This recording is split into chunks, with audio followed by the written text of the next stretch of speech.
Good evening, ladies and gentlemen. My name is Bob Miller. I'm going to be the moderator for tonight's Taneytown Chamber of Commerce Candidate Forum for the upcoming election on May 1st. May 1st is the actual election. This is being broadcast live on CMC Community Media Center, Channel 19. It's also being taped for replay between now and the election day, May 1st. For those of you in attendance, there are refreshments over on the far side of the hall. We have some ice water and some snacks just to munch on. But I think the conversation tonight will be more intriguing than the refreshments. But the chamber did want to provide some refreshments as well. For those of you who are not familiar with public meetings, you get the usual mantra of turn your cell phones either off or on vibrate. And I hope we don't have any interruptions. And I hope I'm not the interruption because my phone is on, because there could be a late-minute call coming in or text for a candidate question. I've had quite a few come in today. I'd like to get some thank yous out of the way right off the bat. First off, Taneytown Volunteer Fire Department, Mr. and Mrs. Haines and Mr. Parker. I know they're members of the fire company. They have allowed us the use of the hall and the building tonight, and they set the chairs up and they're going to take down, and they helped set out the refreshments. So we thank them very much for their community involvement in this activity. The Taneytown Chamber of Commerce has spent many years sponsoring candidate forums every 2 years for the municipal elections, and we continue on in those who have went before us with that tradition. Certainly, Community Media Center for coming to tape and broadcast this and set all of the equipment up. Their crew was here a little after 3 o'clock this afternoon to set everything up for us and make sure it's working and we're reaching the public, those who are not able to be here this evening with us. To the city staff, I thank their cooperation for getting me the names and contact information on all the candidates in a timely manner as soon as they were certified so that we could reach out to the candidates and get them to put the date on their calendar as quickly as possible. Certainly to the candidates who have answered what I call the call of duty and putting themselves out there for public scrutiny, which is a terrible phrase if you're sitting on that side of the table, including this evening. And we appreciate the fact that 3 gentlemen have filed to go run for mayor and 2 for the 2 council positions. But most importantly, we thank you, because without the citizens attending such a forum, it's kind of useless. We wouldn't want to sit around here and talk amongst ourselves in an empty hall. So I thank you for taking time out of your busy schedule to come out and be with us this evening. Hopefully you all picked up a candidate forum format that was laying on the back table. I'm just going to go over it real quickly. The candidates are seated by a random draw, 3 for the mayor and 2 for the council people. They will be given, the first thing they'll do this evening is have a 3-minute introduction introducing themselves and 3 minutes to give you whatever information they want to give you. I'm sure they've all rehearsed their talks and they're ready to go for that. The end of the front row, there is a gentleman in a blue shirt that's going to be holding up a timer with the 3-minute clock or the 2-minute clock, depending on which we're on. And hopefully you'll be able to see it. And as you see it wind down, wrap it up so we can move on to the next candidate. The candidates will go in order. I have the order here. We'll start the first introductions. We'll start with Mr. Wantz and go right down the 5. Then the second question will start with Mr. Miller and right down the line and so forth for the evening. We have questions that will be coming from you folks in the floor. If you want to ask a question, please come up to the microphone, ask your question. The questions, they will have 2 minutes to respond and then move on to the next candidate. When we're finished with all the question time, at the close, each candidate will again have a 3-minute time frame to speak and ask you to vote for them.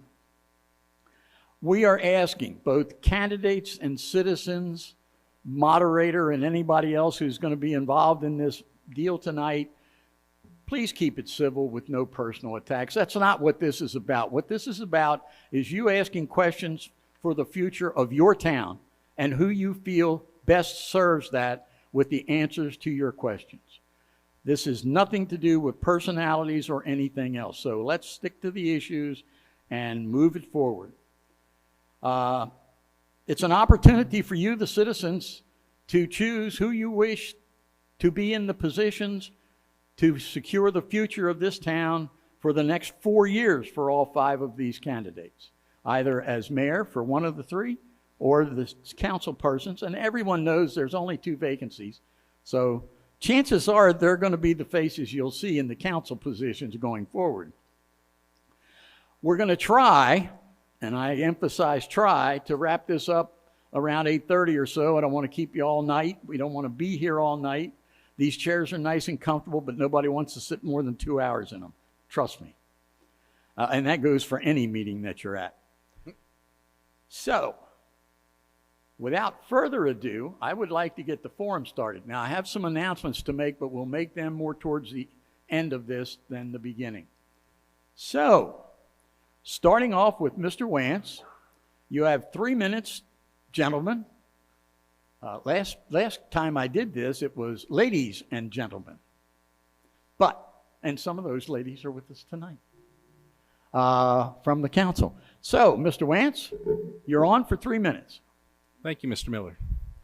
Good evening. My name is Bradley Wantz, and I'm asking for your vote for re-election on May 1st. Experience, leadership, integrity. I have proudly and dutifully served the city of Taneytown as your mayor for 4 years under these 3 pillars. I served on the Board of Appeals from 2013 to 2015 and on the City Council from 2015 to 2019. My desire to serve my hometown is because this is truly my hometown. I was born and raised in Taneytown and truly understand how far it has come. During my first term as mayor, I have proven true leadership through balanced budgets, responsible growth planning, and a parks and recreation system that is the envy of neighboring communities. Despite the COVID interruption, the city government increased transparency and sought better ways to open up city meetings to the public. Using grant money, we upgraded the council chambers to enable us to live stream all public meetings and provide recordings of those meetings for view anytime. I have overseen a return to civility in our council meetings while providing opportunities for public comments from all who wish to speak, regardless of viewpoint. I've spent 8 years of service in the public, believing that local government is best as it is closest to its constituents. I actively engage with our citizens and make myself available as much as possible, whether at city events or for more personal meetings. I serve on the Legislative Committee of the Maryland Municipal League, helping to lobby legislators over state bills that affect the city and our citizens. My next 4 years will bring a new focus on citizen engagement by creating greater opportunities for residents to stay informed. Through technology, public forum events, and informational sessions from each department, the first of which just recently took place from our Public Works Department. We spent 4 years working to convince the county government to recognize the need for the Taneytown bypass and have finally succeeded in having it added to their priority list. We can now move forward and petition the state to include it in their highway needs inventory. We have made greater strides than ever, and I'll continue to see this through.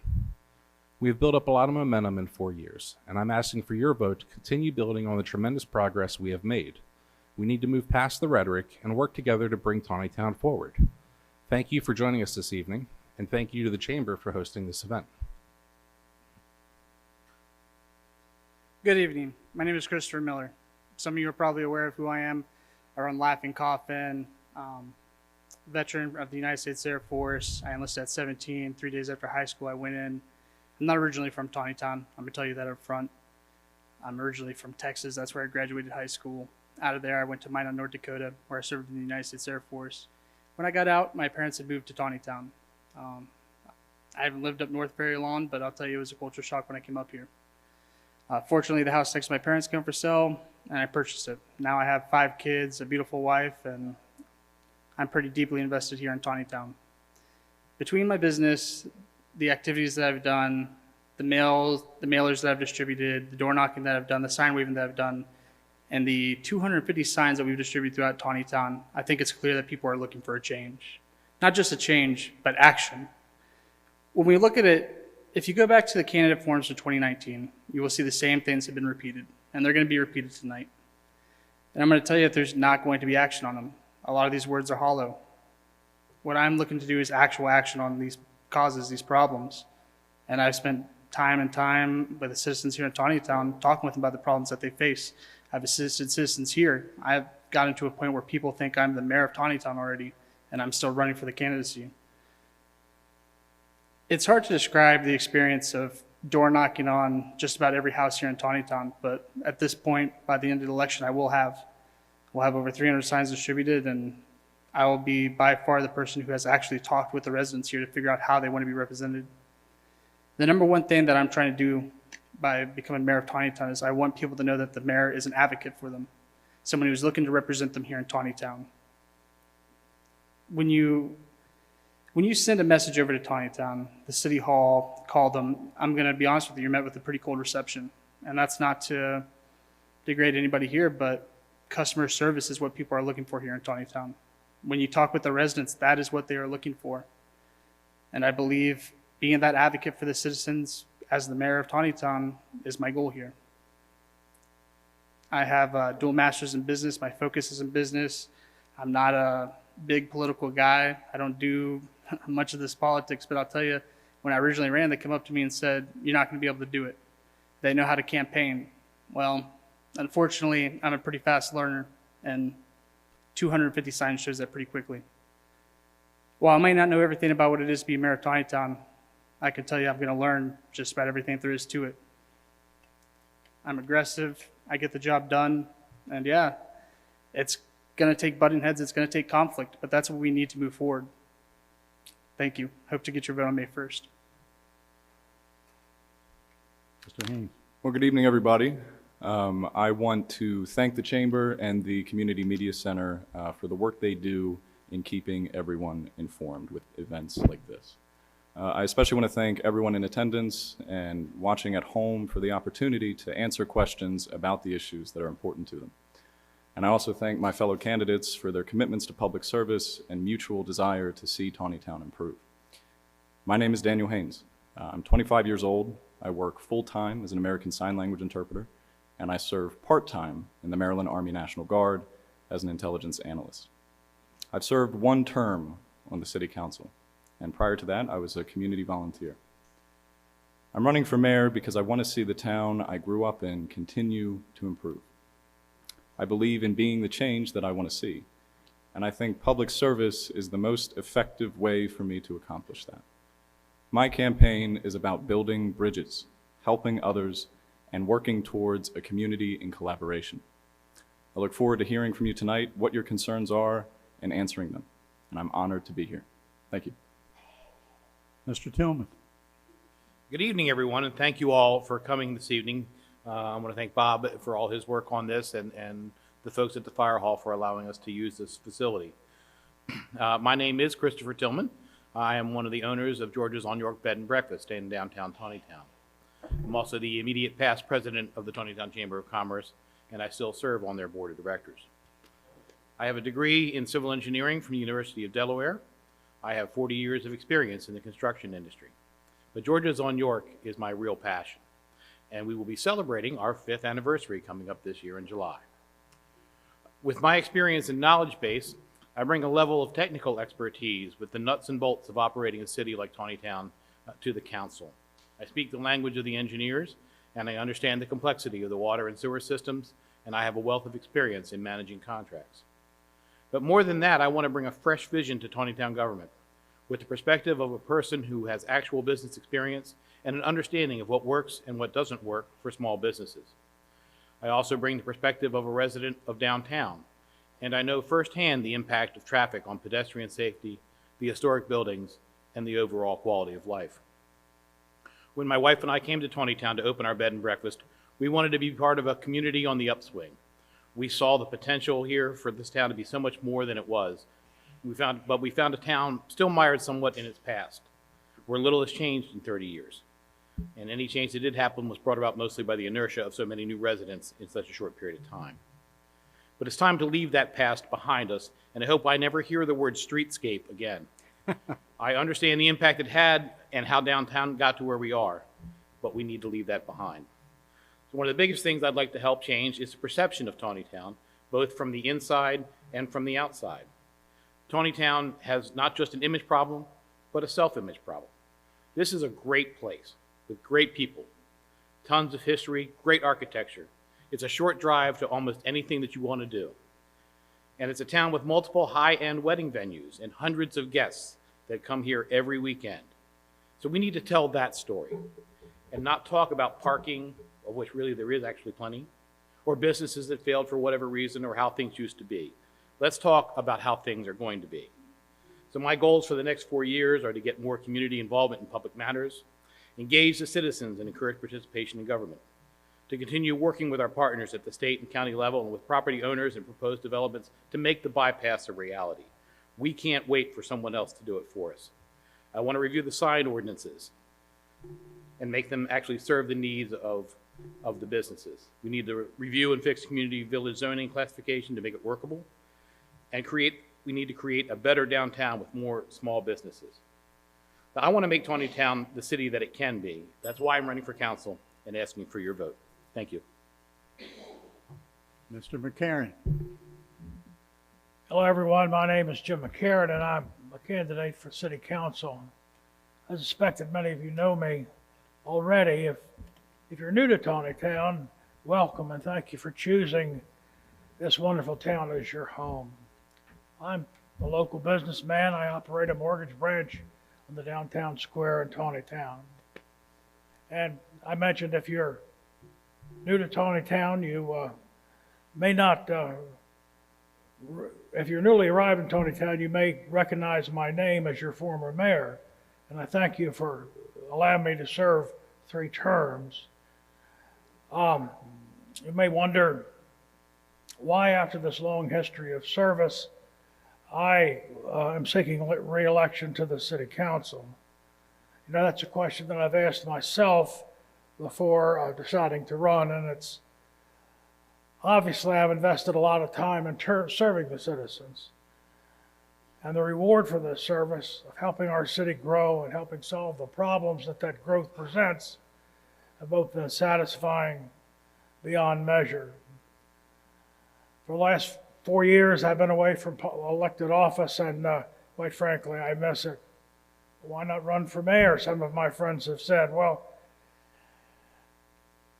I don't know that. I suppose that it would be a logical assumption that if I really thought hard, that I retired from the public life, but this coming election, as it approached, I considered the possibilities of a scenario where there would be a new mayor and a new council, and with very little institutional memory and institutional experience. And I wanted to be able to provide that for the citizens. You know, they're one of the hot topics when I was mayor, and even into today was growth, and what about the pace of growth that we are experiencing. One of the things I want to emphasize is that growth, when it's planned and when it's managed, is very necessary. And I hope to be able to guide our town and grow along with it during the next 4 years. I appreciate your support. Thank you. I will give the audience the first question if they want it. I have a slew of questions on my table I can substitute for, but if somebody wants to step up to the microphone and be the first person out, by all means. Okay, no volunteers. I'll start the ball rolling. We heard in many of the comments from all the candidates, the first question that I have in front of me came in by a lady who could not be here tonight. As a city resident for many years, there's an ongoing concern with myself and my friends. So my question is, what is your thoughts and plans to improve the business area around the downtown center square? Access-wise, traffic-wise, and safety-wise. And Mr. Miller, you're up first. Sounds good. So I'm gonna be honest with you. The downtown square, it's in trouble. I mean, it's getting businesses, but realistically, it's always gonna have traffic issues. It's always gonna have pedestrian safety issues. It's always going to be loud. I've heard a lot of people that want to focus on the downtown economic development, and while I agree that, yes, we should look at economic development in downtown, there is more to Taneytown than downtown. And I'm gonna put it bluntly, there just is. We can do everything in our possible power to try to get this bypass, but realistically, it's just a talking point for elections. You're not going to see it. At least I'm not going to see it. Even if I won mayor, I wouldn't see it in my term. Nobody here would. With the truck traffic that goes through there, if you walk through Main Street and you sit there and try to have a conversation, you can't. Yes, there's buildings that are having structural damage issues due to the trucks coming through. One of the best ways that we could possibly even slow that down is, and I've talked with the police department about this, Sheriff Jim DeWeese, is getting a scale in our SUVs at the police department to actually start weighing trucks that are avoiding the scales. That's one way we can slow it down. But again, that's just hindering. It's not really fixing the problem. It's just hindering the trucks coming through. And yes, we can continue to do that, but it is not going to solve it. The real solution for downtown Main Street and how to really revitalize it is the bypass. But again, we are just not going to see it. The best thing we can do is try to help the businesses through grants, through facade grants, work with them, advertise them at the city hall level, advertise the events that they are having. And the businesses that aren't on Main Street, they can participate as well. They can talk with the businesses that are on Main Street, help with their events that they are doing. And realistically, that problem is going to be there. It is a topic of every election. You look back at the candidate forum from 2015, 2019, it's still a topic. The fix is always going to be the bypass, but we're not going to see it anytime soon. Mr. Haines. Bob, would you mind repeating the question, please? I'm just going to do the question, not the lead in. Okay. What is your thoughts and plans to improve the business area around the downtown square, access-wise, traffic-wise, safety-wise, et cetera? So a central tenet of this campaign is collaboration. And so when we talk about the economic vitality as mayor, excuse me, as mayor, I'll work in concert with business owners, my colleagues, city staff, community organizations to build an economic development master plan. I believe the best possible composition of that plan would yield from the cooperative minds of those who have invested their money here. And when we talk about traffic, I think that a bypass is the best possible solution, but yes, it is a long-term one. So we have to make sure that over the next 4 years, we are taking every opportunity we can to make progress. And that's not to say that there aren't short-term solutions that we can identify, and I will work over the next 4 years to figure out what those are. The feasibility of flashing your speed signs in the downtown, the feasibility of automated speed enforcement, the feasibility of traffic calming solutions like faux brick intersections or speed tables, which are more of a compromise between speed flats and speed bumps. So I will work to do all of those things over the next 4 years. Thank you. Thank you. Mr. Tillman. About 7 months ago, I presented did a presentation for council on some improvements that were relatively inexpensive and relatively easy to do. Unfortunately, because both Baltimore Street and York/Frederick Streets are state highways, that requires State Highway Administration cooperation and approval. But there are still some things that can be done. There are things that have been done in other towns here in the county. And we have even gone so far as to send a letter over to the State Highway Administration asking for delay on the signals for the crosswalks in the downtown. We still haven't seen that. We could get your speed signs. Those tend to be 80% effective in lowering speeds. We could do weigh and inspection vehicle that would at least get some of the trucks that come through banging because they're way overweight or way old. Some of the really noisy vehicles that come through town, and try to slow some of that up.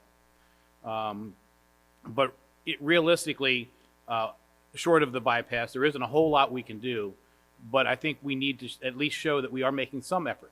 And to this point, we really have no visible signs of effort being made. So we need to get that done. We need to get safety provisions in there for the people. Otherwise, if it's impossible to park and walk safely downtown, it's going to be very hard to attract businesses there. And that's really it in a nutshell. Thank you. Mr. McCarron. Yes, this is something that I've given many hours of thought to over the years, and I think we're on the cusp of a business boom downtown. I see life in downtown that's never been there before. I'm very excited about this and seeing how this develops. One of the things that's talked about often is a bypass, and since 1967, we've been proposing a bypass of one type or another to serve the town, and I'm not sure that we need to plan for that happening in the near future. The project should be pursued, and I think that it should always be included in our comprehensive plan and our maybe develop it in stages so we can come to fruition over a number of years. I feel a better solution, though, an immediate solution, though, is to control our traffic as it comes through town. I feel traffic calming devices, crosswalk monitoring can be done economically and immediately. This can be done in cooperation with the state, because the two roads that we're talking about, as Chris mentioned, are state controlled. We have no jurisdiction over them. We only can suggest and make recommendations. But I think if we were able to protect slow down the traffic, make them stop at crosswalks, make them monitor their speed as they come through town, we would have an environment that would be advantageous to the local businesses and to the citizens at large, the pedestrians, the people that live down there. Mr. Wantz. Thank you, sir. Proudly, we have more businesses downtown than we've had in over 10 years. I don't think that is a problem. I see that as progress right now. Mr. Tillman did mention that with input and cooperation from downtown residents, we worked with SHA and got them to agree to alter the lights at 194 and 140 to allow more times for pedestrians to cross. We're still waiting for them to come do that programming, but we're expecting that very soon. In addition, we have requested that they put in flashing pedestrian signals at Middle Street, as well as replace the sign that used to be in the middle of East Baltimore Street, warning people that it is a pedestrian crossing. Parking is a non-issue. We have parking, but we should have more parking, because I want us to run out of parking. With that, I believe the Creamery building has to come down and be replaced with a parking lot, especially with the proposed plans of expanding the police station and losing parking there. We need to add additional off-street parking. And that's to go along with the parking that we have currently behind City Hall, which is free off-street parking. You don't have to worry about traffic running you over. But overall, myself and the city staff are in regular contact with SHA, working with them, and their insistence is that our traffic numbers don't justify any of the changes we're requesting, and we're consistently telling them that they're wrong, because we know that it is necessary at this point. And the bypass, I know we've waited over 40 years for it. I get it. That doesn't mean I'm going to stop fighting for it. If we just give up and say it's not going to happen in 4 years, that's not going to work. We need to fight for it. We've made progress in the last 4 years in getting it on the right list and in front of the right people. So just giving up by saying we won't see it in 4 years, we need to live our lives longer than 4 years at a time. Thank you. I'm going to interrupt for just a second, because there was something I meant to say first after your welcoming. I am not, although I've been asked a lot, related to Christopher Miller. We are not blood. We just, A lot of Millers out there. I was joking with him earlier. The last census, Miller's surname leaped over the Joneses and is now number 2 to Smiths. So we're the Avas of the surname, but we are not related. I did not meet him until he came to town to open a business through the Chamber of Commerce. So I wanted to say that up front. I live in Frizzleburg, so I'm neutral. I'm Switzerland tonight, as much as can be. All right. Anybody from the audience? I'm going to keep asking. If you don't, that's fine. Because I've got plenty up here. We can go all night with what I got up here.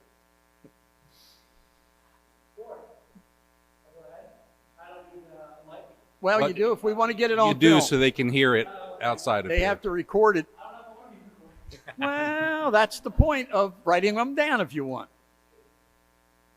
Good evening. My name is Daniel Craig. I've lived in Carroll County for almost my whole life. I'm 28. I've lived here probably 26 years.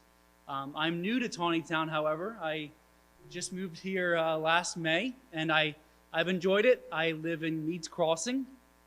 I've enjoyed Taneytown.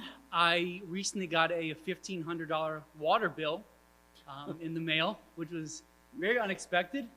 I live by myself. I don't have any children with me, and typically I pay about $100 every quarter. But I have a $1,500 liability now on my books, and I want to know why. There's no software, any system set up to catch these things apparently, and I'm not getting any help from anyone. So, thank you.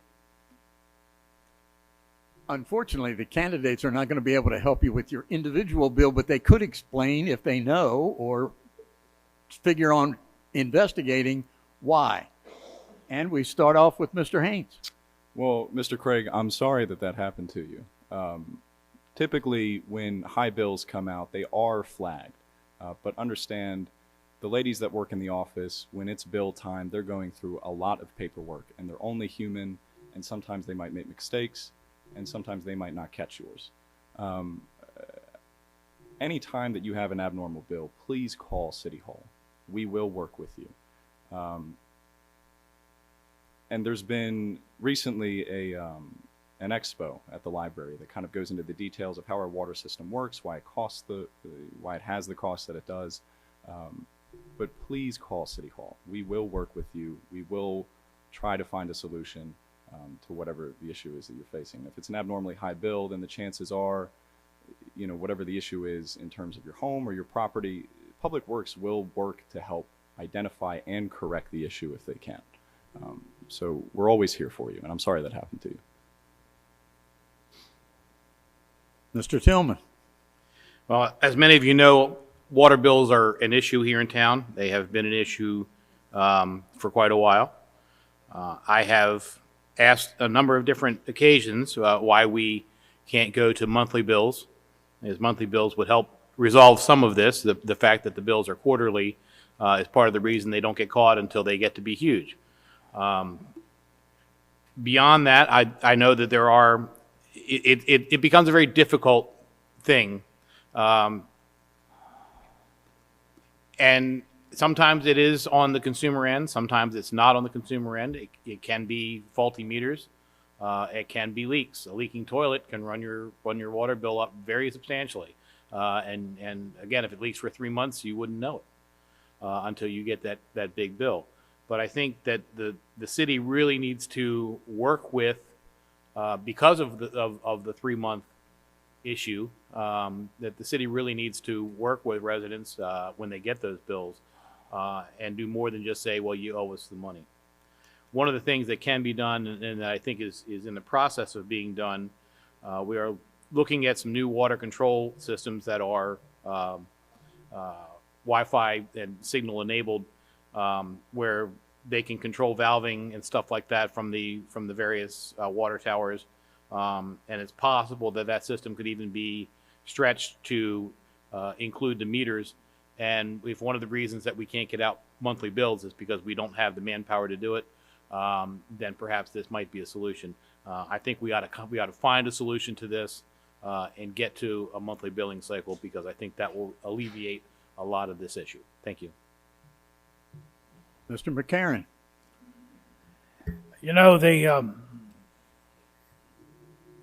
water and sewer bills have been an issue ever since I've been in town, and I guess this is nothing new. Mistakes are made, and obviously I think you've got an error somewhere. I don't know where it is yet, but one thing that I do know, and I trust this is still the case, that in any case when somebody comes with an egregious water bill, that we will spend time and get to it, or get to the bottom of it and find out what caused it. If it's a repair item, there are some concessions that have been made in the past that will allow partial adjustments if it truly was faulty equipment. If it's a meter problem, then we replace the meter. But the bottom line is we will continue to work with the individuals and solve the problem until their water bill is back to normal or back on the right track. A bill that size is not reasonable. It just tells me that there's an error, but we don't know what the error is yet. But I have every confidence the city will get to the bottom of it and rectify it. Mr. Wantz. Thank you, sir. I appreciate it. I know you've been in contact with our assistant director of public works, so the city I know has been trying to work with you. Whenever we have issues like this, our public works department bends over backwards to figure out if it's a meter issue or if it's a water leak issue. And they typically don't rest until they figure that out. When things get escalated to where they can't find the problem or they're having an issue, it'll come to the mayor's office. This one has come to my office. I know they're working on it. And then we'll determine if there's an issue with our equipment. If there is, absolutely, you're not paying that bill if it's something with our equipment, while that is rarely the case. I agree with you. That bill is outrageous. I know other people have similar sized bills who legitimately use that much water. In this case, I don't think that's real. But the city always will bend over backwards. All you have to do is let them know if there's a problem. Most of the time, they catch it before it even goes out the door. But occasionally something can slip through. So please, by all means, continue working with the city because they're going to keep trying to figure out what the problem is. What we don't want is water leaking out of our system if it's through your home, and we also don't want our meters to be malfunctioning. You know, that's a liability on us as well as you as a homeowner. So as we've been doing, city staff works very well on these things. I just encourage you to work with them to fix the problems. Thank you. Mr. Miller. So realistically, we can't expect our citizens to be plumbers. This is probably the fourth bill I've heard of this instance where it's been a high water bill. These should be flagged before they go out. It's not hard. Many towns do it. And even when I was talking with the city manager about it, this data can be exported into a document. That document can be scanned. That can flag stuff. It's basic technology that many other towns have that for some reason we cannot implement. And I've been told there's been talks about doing it, but at this point it's getting a little ridiculous. There was a lady who received a $2,400 water bill. Our citizens are not plumbers. When they get home from a long day of working, wherever they're at, the last thing they're doing is checking around their house to see if there's leaks. Even if we went to a 1 month cycle, it's still going to be a burden on people. If there is no avenue to actually fix the bill or even adjust it, which there is if it's on the city side. But again, if you're already incurring the cost of a plumber to come out and check what is wrong, to fix what is wrong, you're going to be saddled with a mortgage level water bill. And yes, they'll say, hey, we can go out 12 months, we can go out 24 months. But even if they do that, you are still going to be burdened. Our citizens should not have that burden. There are many towns that do. They will adjust it for you. If you can prove that a plumber came out and said something was wrong with your system, you give them that plumbing bill, you show that it was fixed, they will adjust that back to you for your 3-month average. And that is what should happen here. Because again, our citizens cannot go home and just look at all their toilets, look at all their plumbing every day. It's not realistic. I mean, I'm sure there are some citizens that are plumbers. I'm sure there's some that keep up with that. But a lot of our people, I mean, they work 1 to 2 hours away, they get home, it's the last thing on their mind. And I do believe the citizens should not be saddled with this. And there's got to be a way to adjust it. Thank you. All right. Is there another question from the audience? Yes, ma'am.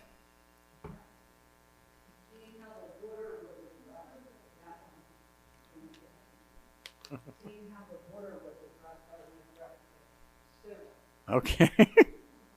That's where the water goes. I am in Meads Crossing also. I am Mr. Craig's neighbor. And I have, because of everything that's been going up, I've been trying to reduce my bills, my car insurance, my Xfinity. I've been going down the whole line. And I noticed that when I had gotten in my water bill, that the sewer for one person is $79 for 3 months. In Meads Crossing, we get one bill a year for $250 for the sewer. It's adds up to be $20, $25 more per month that we're paying for sewer. And I'm wondering, like, where is all this money going? How do we get charged $250? I know that there's another new development right here by the park. There's a lot of new developments coming up.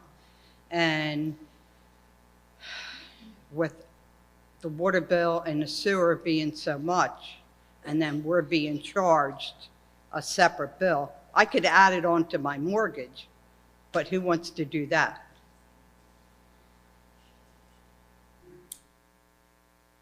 All right. Mr. Tillman, you get to field that one first. Well, one of the things that people don't understand is that sewer cannot be independently metered. And so your sewer bill is based on your water bill. And because of the cost allocations for what it costs to run the sewer system versus what it costs to run the water system, it's about a 2-to-1 ratio. And so you're billed essentially almost twice as much for sewer as you are for water. So 3 times the of my water. I whatever it is, I'm not exactly certain. I never calculated, but I do know that is how it's calculated, because there is no other way to do that. As far as an annual fee, that may be part of the equivalent development unit fee that's been charged, and that may be something you may also be paying that to the homeowners association for the homeowners association use. I do not know and can't answer that question for you, but I do know. That's the story of the sewer billing and how the sewer billing comes about. So I really can't tell you a whole lot more than that. I did call the office. Mr. McCarron. Well, if I understand the question properly, I can explain that, water and sewer bills are classified as in an enterprise fund, which means that is a fund set apart in the budget that has to sustain itself. It can't be subsidized by property taxes from the general fund. So the cost of operating the wastewater treatment plant and pumping the water and providing for maintenance on the lines, etc., is it has to be self-sustaining. The reason the wastewater is more expensive than the drinking water is because it costs more to treat it.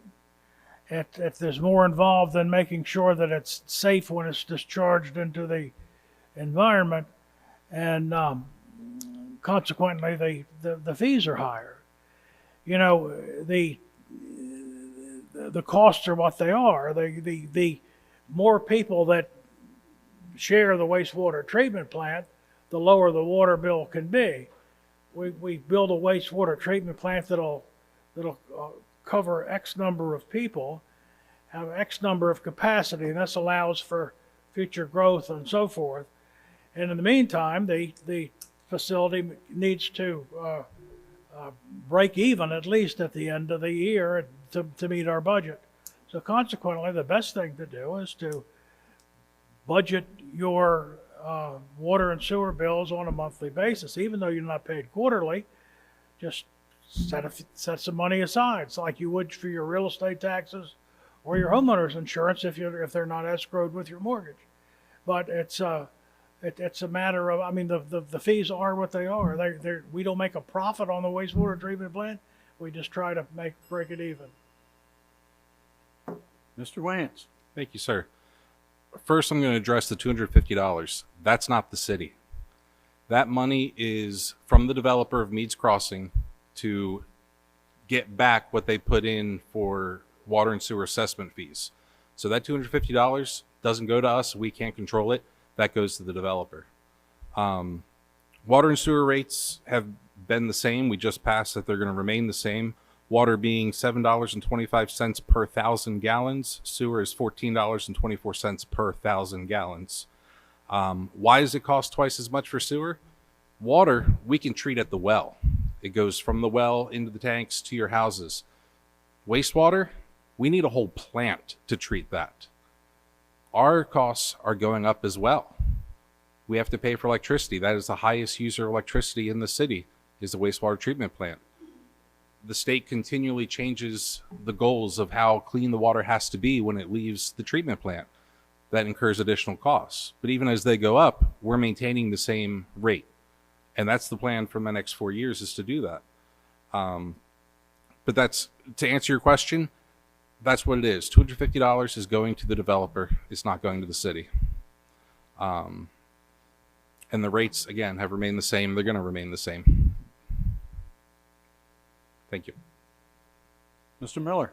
If I remember correctly, you can be billed monthly if you want. I think you can actually request it at City Hall. I'm not sure why it hasn't, I don't think it's been said yet, but yes, you can request at City Hall to be billed monthly on your water. It does help in budgeting, but even then, regardless of how you spread it out, you're still going to pay the same amount, whether it's 1 month or it's 3 months. And like the mayor said, $7, $14, you are paying double for the sewer. There's realistically no candidate who can say we can lower water. It was discussed in 2019, 2015. There are non-funded maintenance that come down that are going to require us to upgrade as we continue forward. And it's going to require budgeting on that part. But it is what it is. There's only so much that we can do in regards to the water. And I'm not going to sit up here and lie to you about it. The best thing we could do is, if you do see an abnormal water bill, is, again, I believe we can offer some form of relief that is not just monthly payments. And again, that comes back to if you can show a plumber where you found the problem, where you fixed it, or if it was on the city end where we found it and fixed it. There has to be relief options in that regard. But when it comes to just the regular water usage, I can't promise much to you. The sewer is going to be double. There's not really much ways that we can change that. And like I said, if it comes down to budgeting, you can contact City Hall, ask for the monthly. But at the end of the day, that's still going to be the same cost over those 3 months. It might help you budget, but for me, it wouldn't make much difference. Thank you. And Mr. Haines. So I think everybody up here kind of explained sewer pretty well, so I won't repeat what's been said. And while I understand the mayor answered your question about the $250, and you were more curious about where that money was going, I have a copy of the next fiscal year's budget with me here tonight. And if you're still curious about how that budget looks and you want to see the line items, after we wrap up, I'm happy to sit down with you just so you can understand that. Thank you. Thank you. Anyone else? See a hand? Saw a hand in the back, but age takes precedence. You stood up. This is too high for me, but my name is John Stottlemyre. I live in Carroll Vista, and everybody's complained about the water since we've been here.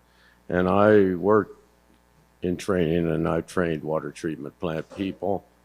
And the sewage systems are not only more complicated and more expensive, they're a big maintenance item too. But I will say that with the city, we had a problem in Carroll Vista. The majority of our water goes to pay for the sewer, which is what it costs to run it. But we found we have swimming pools that evaporate, big users of water, irrigation systems. This water is not going into the sewer system. It's going into the atmosphere. And we talked with the city about it, I don't know, 3, 4, 5 years ago, and they worked with us real well.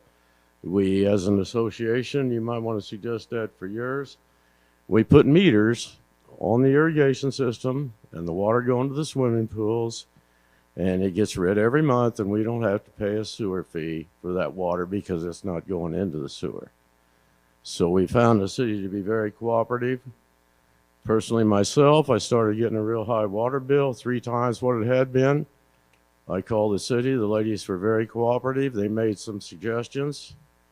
I'm not a young person. I didn't relate to the fact that I had a new water softener. It was regenerating, using 90 gallons of water every 5 days. A lot of water. So anyway, I don't think that requires an answer, but I just wanted to say that I had I good was going luck. to say, I didn't hear a question there, but thank you. But thank you For for your your support. It's the best question of the night. Thank you. Yes. You're here. Yes, sir. I agree. Did I get to the answer that one? No, you're still up. You're still up. Hello, I'm Jim Thomas. I had a question about sort of participation in the city politics, or not just from a volunteer standpoint, in terms of how to encourage folks to participate. Even looking tonight, where I think there are 7,000 registered voters in the city, and yet even the turnout tonight comparatively is pretty abysmal in that way in terms of public interest. I don't know how many people are watching, but it's probably pretty low. I've attended a number of both planning commission meetings and also city council meetings, and usually, unless you have an agenda item on the docket that night, there's very little interest in attending these kinds of things. So what I'd like to hear from each of you is perhaps what's your sense of the apathy in this town from that perspective, and as well as if you're elected, or what your views on how to change that and to encourage more participation in these kind of forums and at those meetings. Thank you. That one you can answer, Mr. McCarron. Well, you know, I've always looked at the Taneytown area as one big community, and I know when I was mayor and we published the Taneytown Record regularly, we always included everybody in the 21787 zip code, and always kind of addressed our content in that way. People who live in the environs or who nearby the city certainly are impacted by whatever the city does. The unfortunate thing is, because they're not residents of the town, they're not within the municipal borders, they really don't have any direct say on what happens. I think that participation in city council meetings, comments to various council members and board members about your concerns and about your thoughts about how things should go will serve a purpose to get the message to the community at large. I don't know exactly how to address your question specifically, other than the fact that I've always made it a practice in my time in office to be available to listen to anybody, anywhere, any place, and consider their opinion. And obviously, if it's a value, then we'll certainly share it and try to move forward with it. But I guess I would say that I think I could probably speak for any council member that's saying that you're, or any city employee saying that you have a concern or a complaint or a question, let it be known, and we can deal with it based on its merit. Thank you. Mr. Wantz. Thank you. Regarding attendance at council meetings, that's why we stream and record the council meetings, so that everyone can be engaged on their own schedule. I watch state Senate hearings. I can't go down there. I'm not in the audience, but I can still watch it virtually. And that's why we took those steps to increase our technology, improve our technology in the council chambers to make it more available to more people on their own schedules. The other thing that I've looked at recently in the past couple of months is actually increasing engagement through a city app. There are a number of companies that I've spoken to that do this customized for each municipality, that actually gets the information right to their pocket, to the palm of their hand, so that they can see, if there's any announcements regarding trash pickup, even being able to access their water sewer bills through the app, or even contacting the city, sending pictures to the city, things like that. There's finding ways to, for lack of a better word, be more invasive with residents. That way the information is more readily accessible to them, instead of relying on them to go to the website when they have a chance or go to YouTube when they think about it.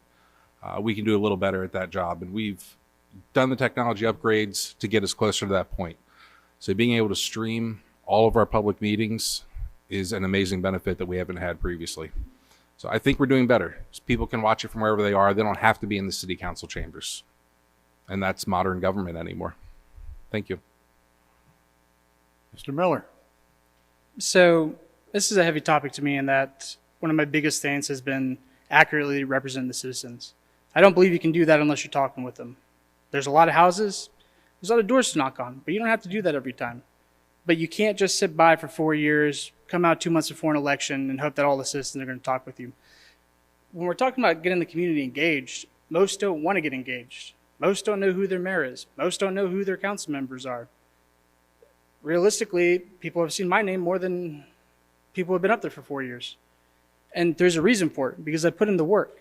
It's a two-way avenue. It is. Yes, citizens still have to come to the town, but you can't rely on that. Government has to go to its citizens. You can't sit back and wait for people to come to you. There's a lot of people that just don't feel like they can contact City Hall. They don't feel like they're heard. Even if they come to the council meetings, they get eye rolls, they get laughs. It's people don't want that. They want to be respected when they come out and give their time to the city. And I believe it's a climate change that has to happen, that our citizens want to be represented, that they want to be talked with, that they want to feel that somebody is actually up there advocating for them. And it's one of the main reasons why I ran, because I believe you cannot just come out every 2 months before an election and try to make those connections again. People do not feel like they have been served for 4 years.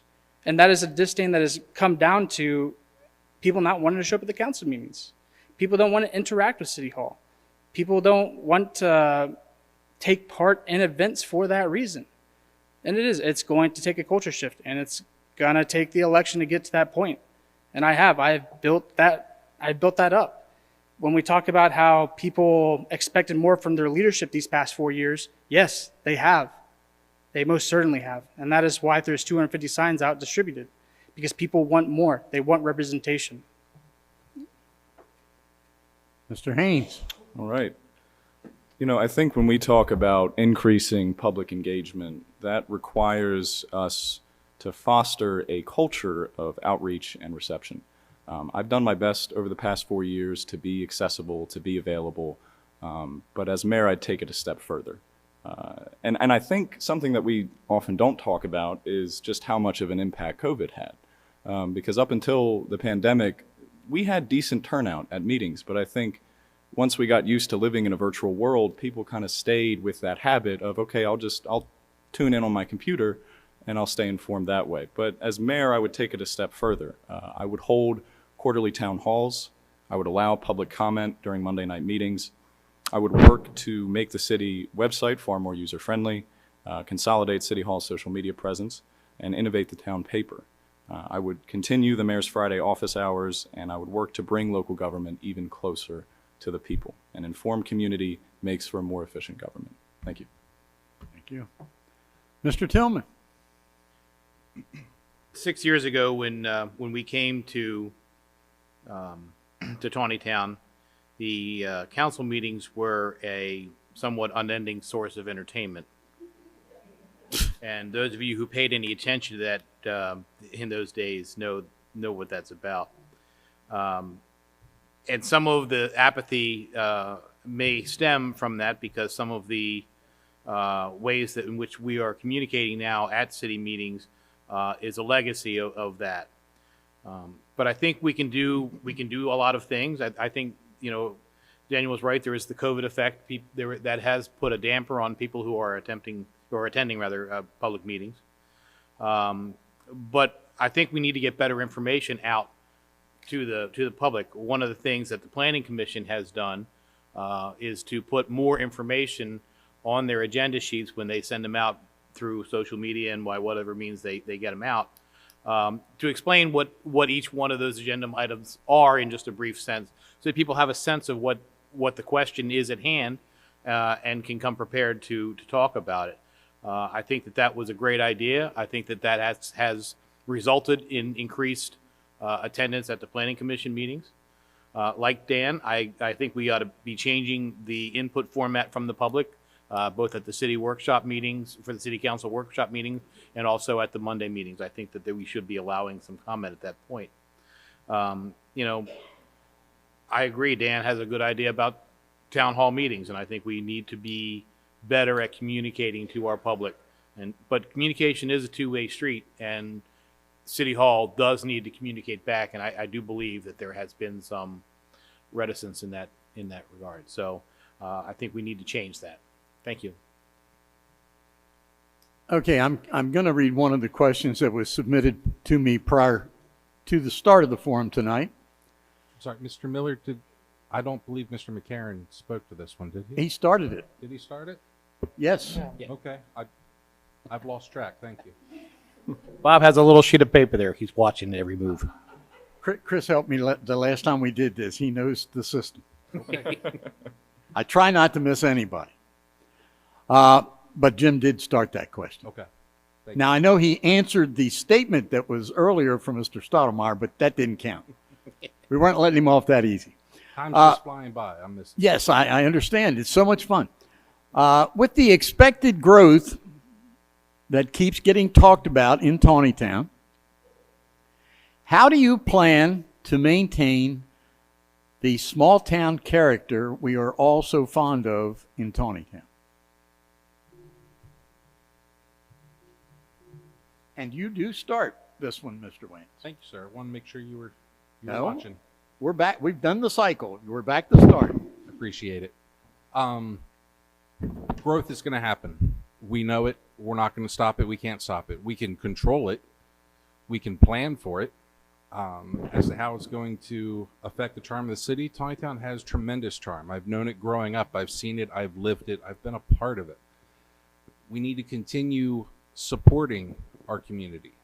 We need to shop downtown. We need to open businesses. That's part of our core. But it's also all of you. We define our community. Those who move here don't get to redefine who we are. It's up to us. I think that's the most important part to take here is if you want Taneytown's charm, be that charm. Be a part of that community that defines what Taneytown truly is. Growth is going to happen. It's inevitable.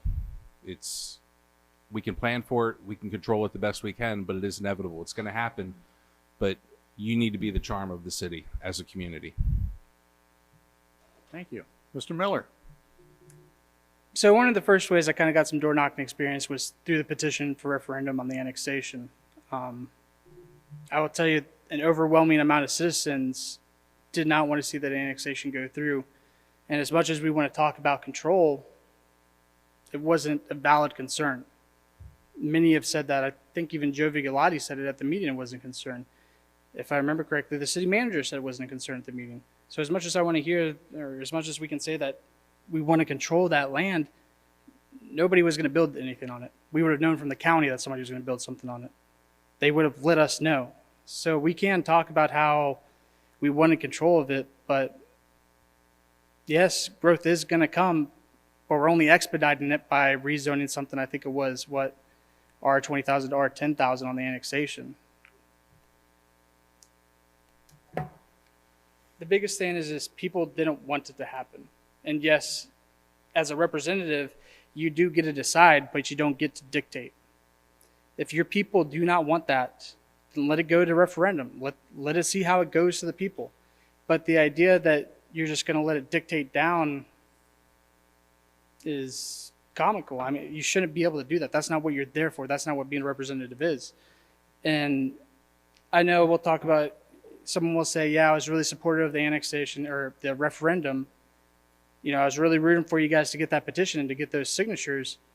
That's not true. There were active people going around basically saying, hey, you know, this isn't, you should have signed that. This isn't what it is.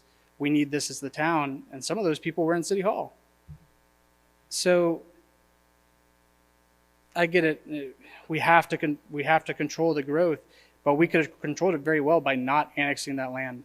And yes, the developer is going to end up steamrolling us again like they have before.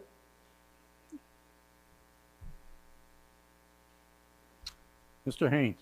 All right.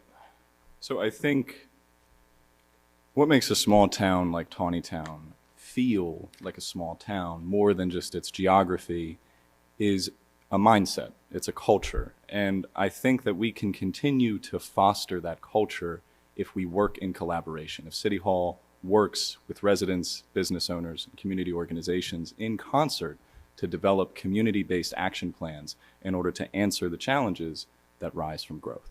So we will grow, but if we answer the problems and challenges that come from growth as a community together, I think we'll be able to stay that small town that we're all used to. Thank you. Mr. Tillman. You know, small towns are different everywhere you go. And it's difficult to try to manufacture a small town feel in a place where that small town feel disappeared 15 years ago. And it's going to be very difficult to get it back, but we really do need to do that. We need to get a good mix of businesses, the right mix of businesses that serve the public, that serve our residents, and especially the influx of new development. And, you know, we can't be waiting for government to say, well, we need a Taco Bell. Well, no, government isn't going to give you a Taco Bell. But if you think that, you know, or whatever business you might think should be there, you know, come join and be part of that effort.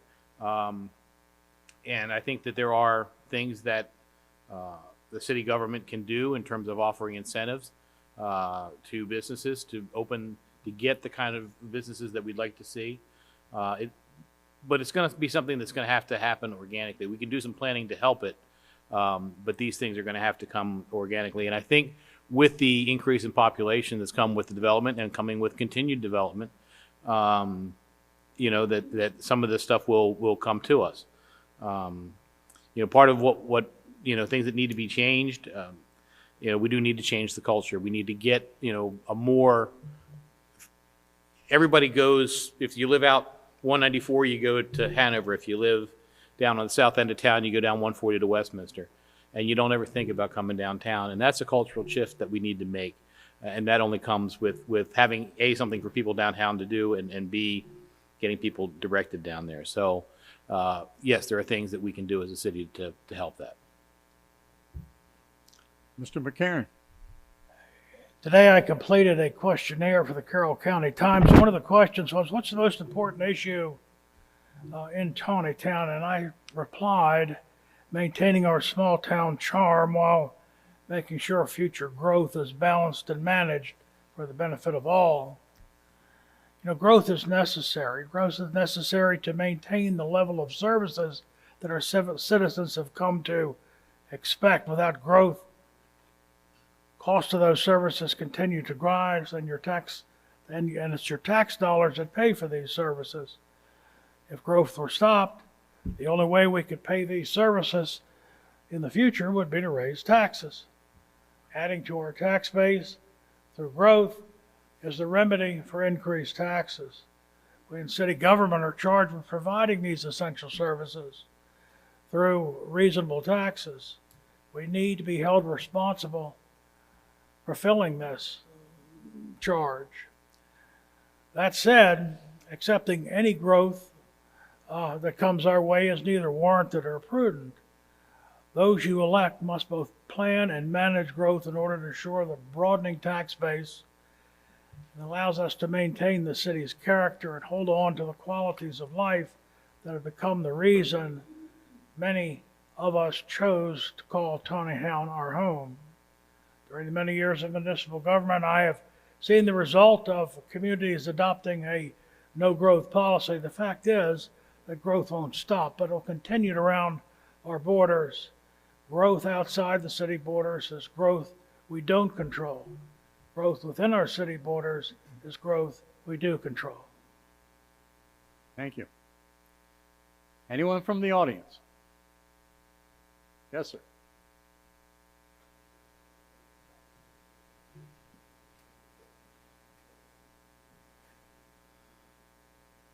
I am also new here, and I guess because of that, I was late getting here because I couldn't find my way here.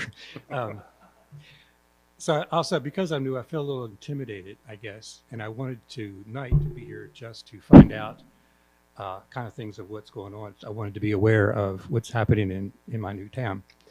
I was interested, I'm not sure it was the first question, but it was the first question I heard about the area around the square, the two areas around there. And I wanted to be sure that I heard what I thought I heard.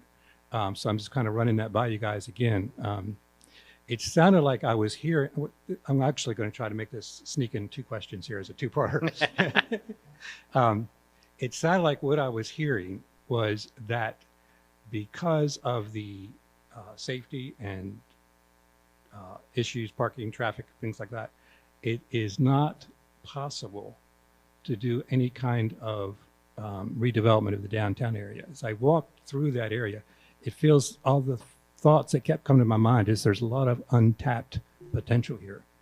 It appears that there's a lot of empty buildings that could be businesses. And I kind of thought I heard you saying that kind of straight down the line that there's not much we can do because of traffic, safety, and parking issues like that.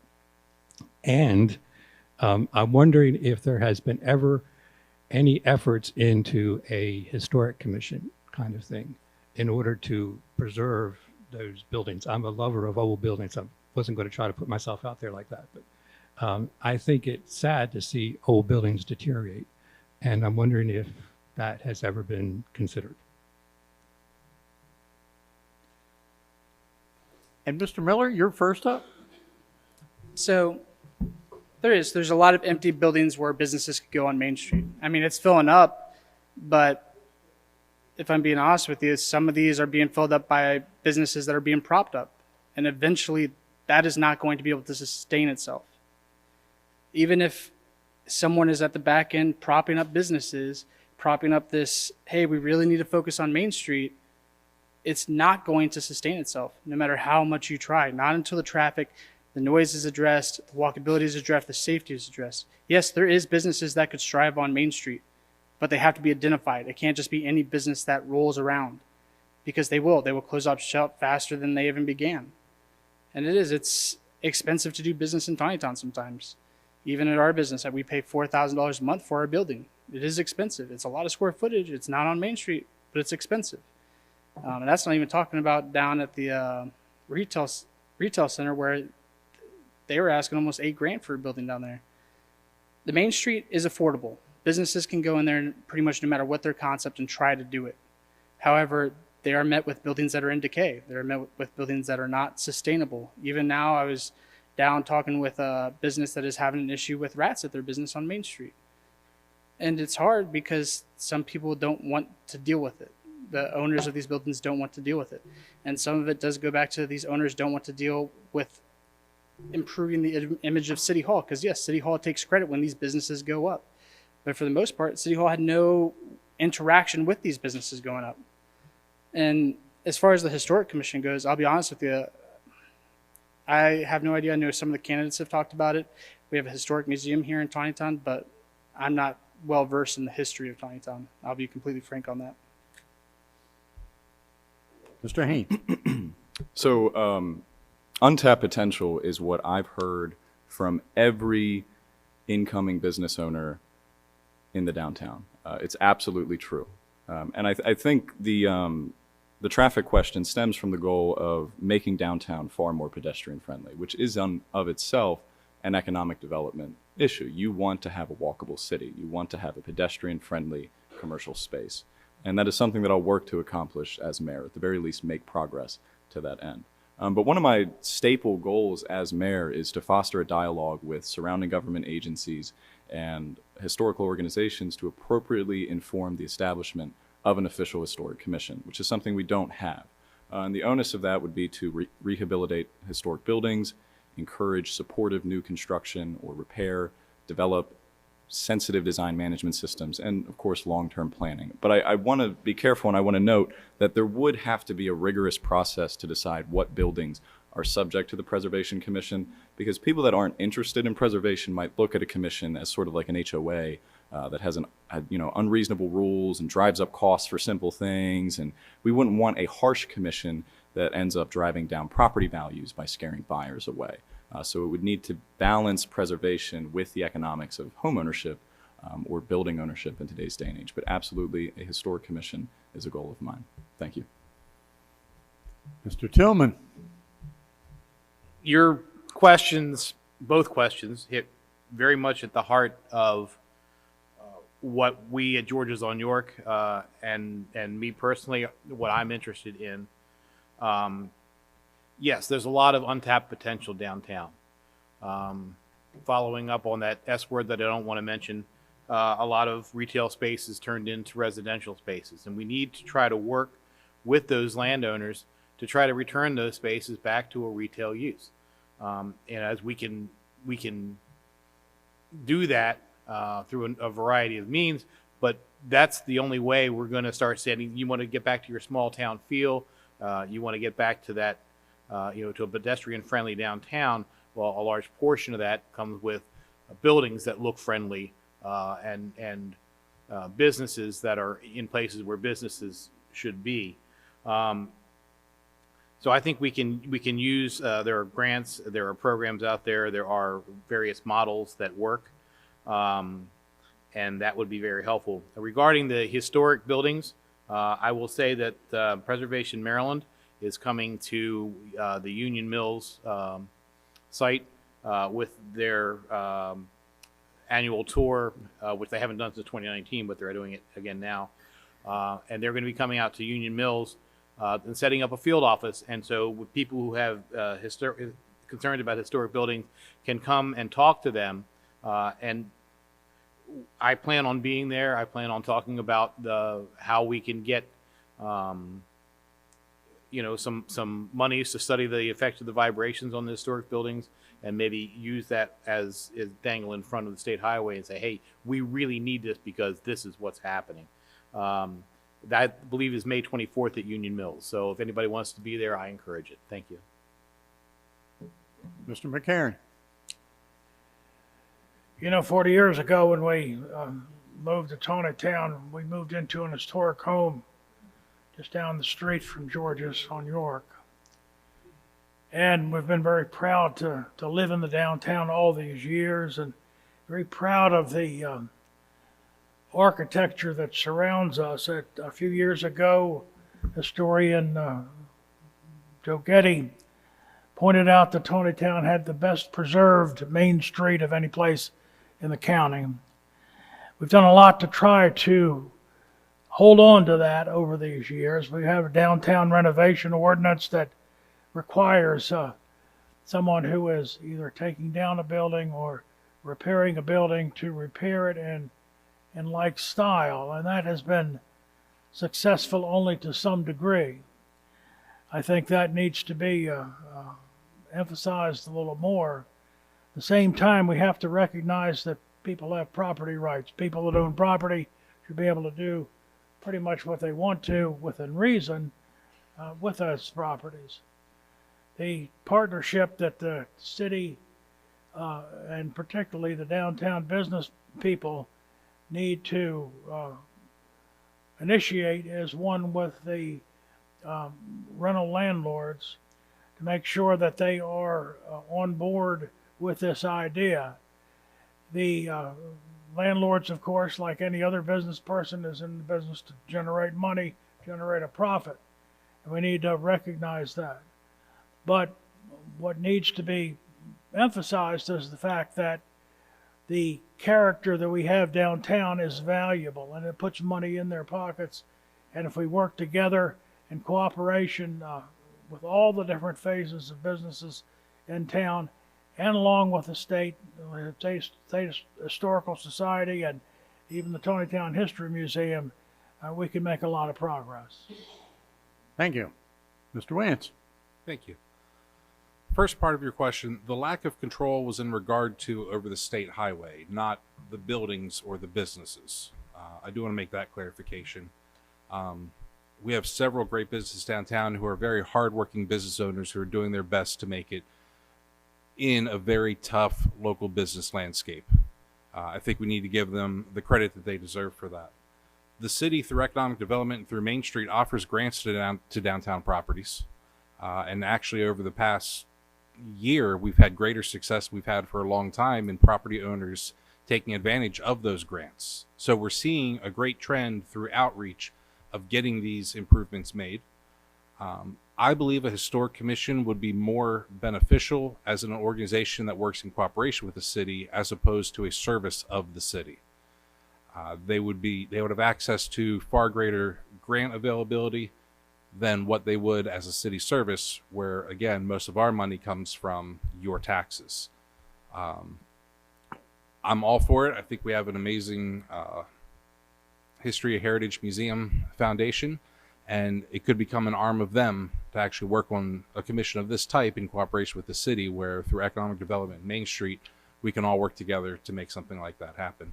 The main thing is I think we should preserve historically significant buildings, but at some point you have to draw the line between what's historic and what's just old. And there are some buildings that are beyond repair and beyond being, preserved, that sometimes you have to just cut bait and see them go away. Thank you. Thank you. Yes, sir.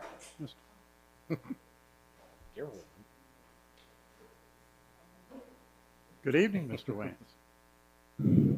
Good evening. I'm Leonard Wantz. I'm no relation to the mayor. But I have a concern. As I sat here tonight, I know that the 2 new councilmen will be elected. And I listened to them talk about downtown. I agree that downtown is important. But I'd like to know what the 3 candidates for mayor will do to make sure that we, as business owners that are not downtown, will do to make sure that we get equal representation. And I gotta agree that growth is important. If you don't grow, you're in trouble. I know that from being in business. So that's my question. Thank you. Mr. Haines, you started off. So, Mr. Wantz, I want you to know that earlier in tonight's function, when I talked about developing an economic development master plan, that's not limited to in concert with just people downtown. That is all interested parties throughout the city. And as mayor, I'd have 6 key priorities: public safety, public engagement, economic development, historic preservation, infrastructure, and fiscal responsibility. And all of those priorities encompass the entire town. And I want to work in collaboration with everyone in the town. I understand a bulk of the conversation focuses on downtown, and I hear you, but understand that I'm not going to limit the scope of the next 4 years to just the downtown. Absolutely not. Thank you. Mr. Tillman, I know he addressed it to the 3 mayors, but one of you could wind up being mayor pro tem, so. Well, thank you, Bob. Leonard, as you well know, we've had these discussions at the chamber level, and we certainly can't forget those businesses in that shopping district, at that end, at your end of town. But the fact is that you don't have quite the issues that downtown has, and while we don't want to forget about you guys and those businesses that are down there, and we should be celebrating the successes that have happened down there, especially the more recent successes. We see Tony's reopening, we see Flick's reopening. I understand that there is a plan underway for the Old Tower Motors site. There's the Bellisimo's is going to be opening up in the restricted business district there, across from the Long and Foster office. So there are things happening down there, and there are things for the city to be concerned about down there. And we certainly don't want to forget that. And it's not our plan to exclude that end of town from the things that need to happen. It's just the focus has been on the downtown because that's where the most difficulty is right now. Thank you. You know, we're all in this together. Every aspect of our town, whether it's residential growth or downtown business growth or business growth in general, manufacturing growth, we are blessed to have such a complex economy, a complex dichotomy of people who live in town. I made reference to a critical mass in my opening remarks, and I think we're just about there.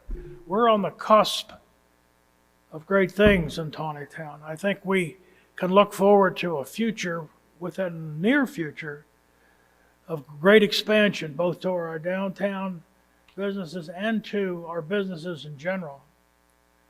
Our employers are thriving, our manufacturing employees are thriving.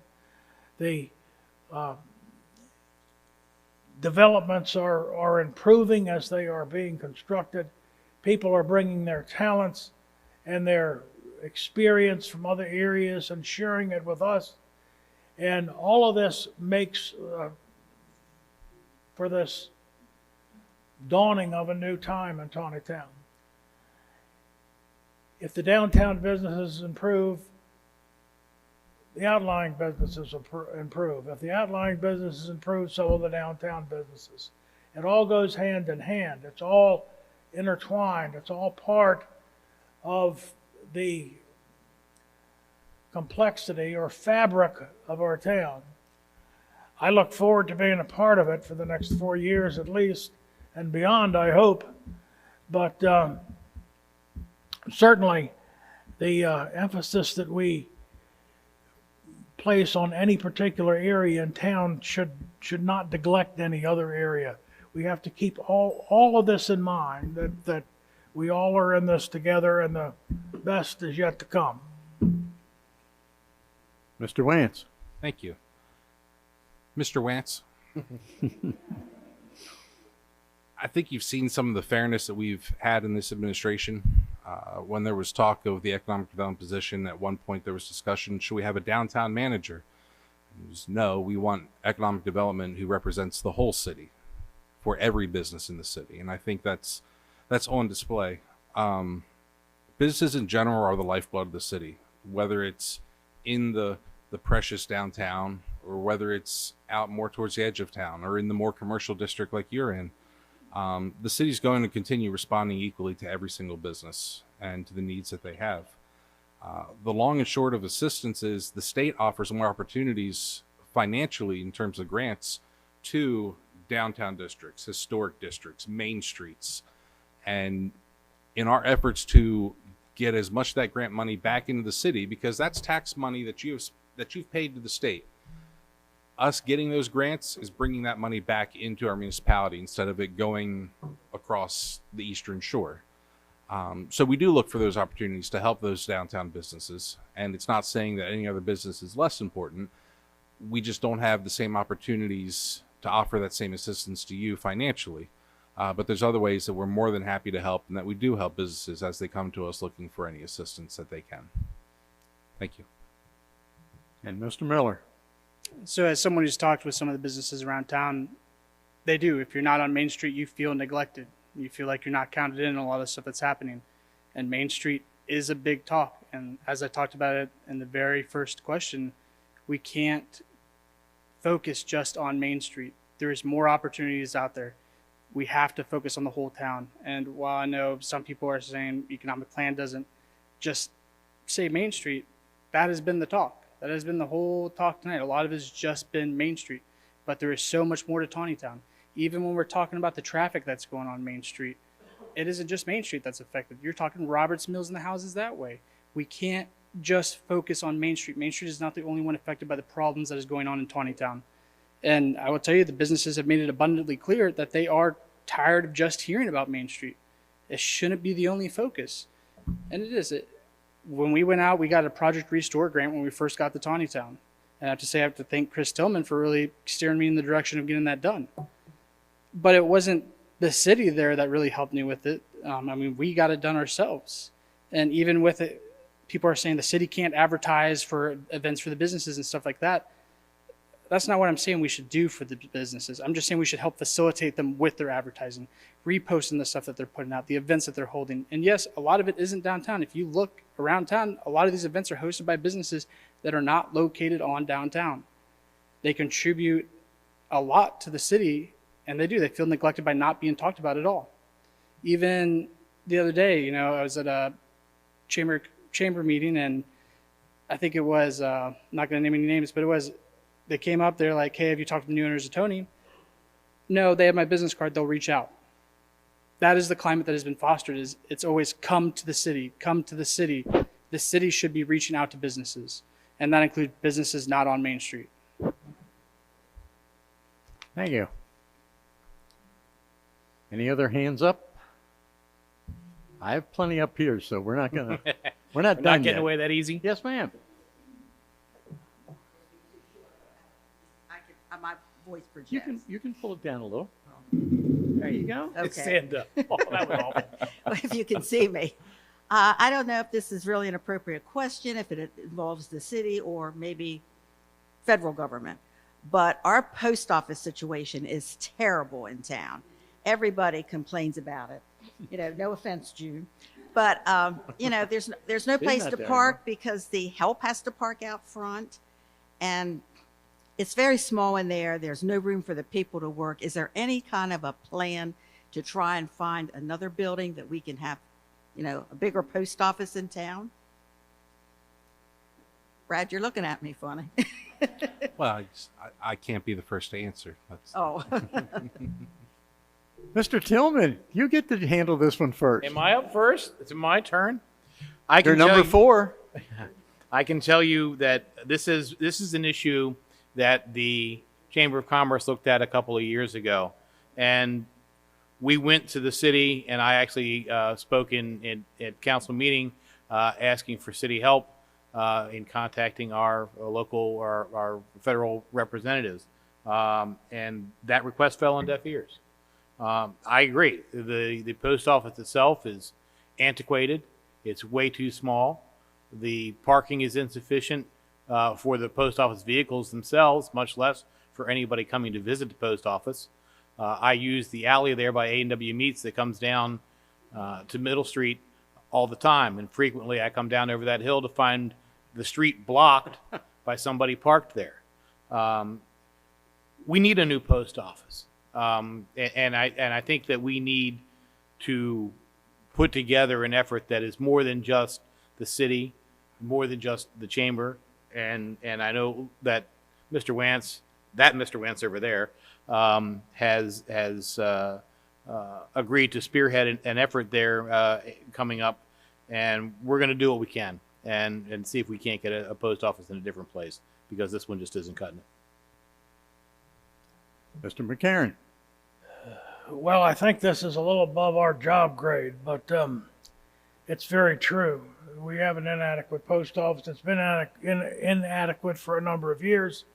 It was built during the Eisenhower administration, and not many of us in the room will even remember that. Some of us do. I do. But you're right. We need to make an effort to try to relate the post office within our city limit some other place. And I think what it will take is a meeting with our congressperson and a pretty well developed plan on what we need and why we need it.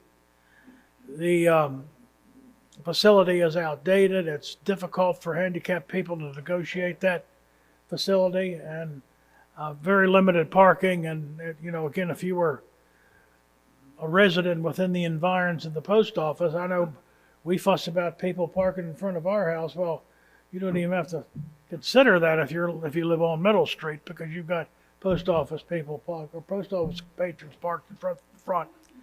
So I'm a 100% support of that. We need to develop a plan and get get an action plan in place and start to lobby our congressperson to see if we can make a change. Mr. Wantz. Thank you. So I did speak to federal representatives, and I was told more than once that the Postal Service is not entertaining any proposals right now for new post offices. Our federal representatives also said that they're not willing to earmark funding for any post offices. That makes it very challenging, as the city doesn't have the ability to do this. We have to rely on the federal government, and if our representatives there aren't willing to do it, are we going to continue pushing beyond that? The best we can, yes. But understanding everyone knows the budget right now of the U.S. Postal Service. I mean, they're upside down 6 ways to Sunday. And while to us, this post office is important because we know the condition of it is poor, we know that the parking is poor, to those in Washington, do they care? They don't. And you can see that from the representatives' offices that I spoke to, when they had no interest at all in helping us, even though it's important to 8,000 residents right here in Taneytown. But it puts us at a very difficult position because we have to continue dealing with this inadequate building and inadequate parking. So discussions continue. As we get new representatives, we reach out to them and try to chip away more at what we can do with them because the old wasn't doing it for us. But we do reach out when we hear these things. We have connections with all of them that we try to foster and do the best we can with. But unfortunately, as just a local city government, our hands are very tied on that one. Mr. Miller. I'll say the mayor knocked it out of the park on that answer. The federal government, when it comes to the Postal Service, they're tied up. They're not looking in Taneytown's direction. We can pester the representatives all we want, but it's really not going to go anywhere. But it doesn't mean we should stop. We should still keep building those connections, building those bridges, and push for it. But realistically, until the federal government decides that it's time, we won't see it. Because it is their office. It isn't ours. It isn't the city's. It's the federal government's office. Those are federal workers. We have no control, say, where that post office is. If they decide to move it, we will have a little bit of say of what building they could go to, but we don't have a say in trying to get them to move it. We can just ask and ask and ask, but it's the Postal Service is tied up right now. And that's the best we can do is continue pushing the issue and building stronger and stronger connections to do that. Thank you. Mr. Haines. You know, I agree that the post office is not compatible with how much Taneytown has grown. And as mayor, I will re-engage the issue. And after doing enough research, I will, within the first year, maybe within the first 3 months, ask council to pass a resolution of support for relocation, send a letter on official letterhead to Congressman Ruppersberger's office, and go from there in collaboration. So that way, at least it can be said that we tried. And that's what I would do. Thank you.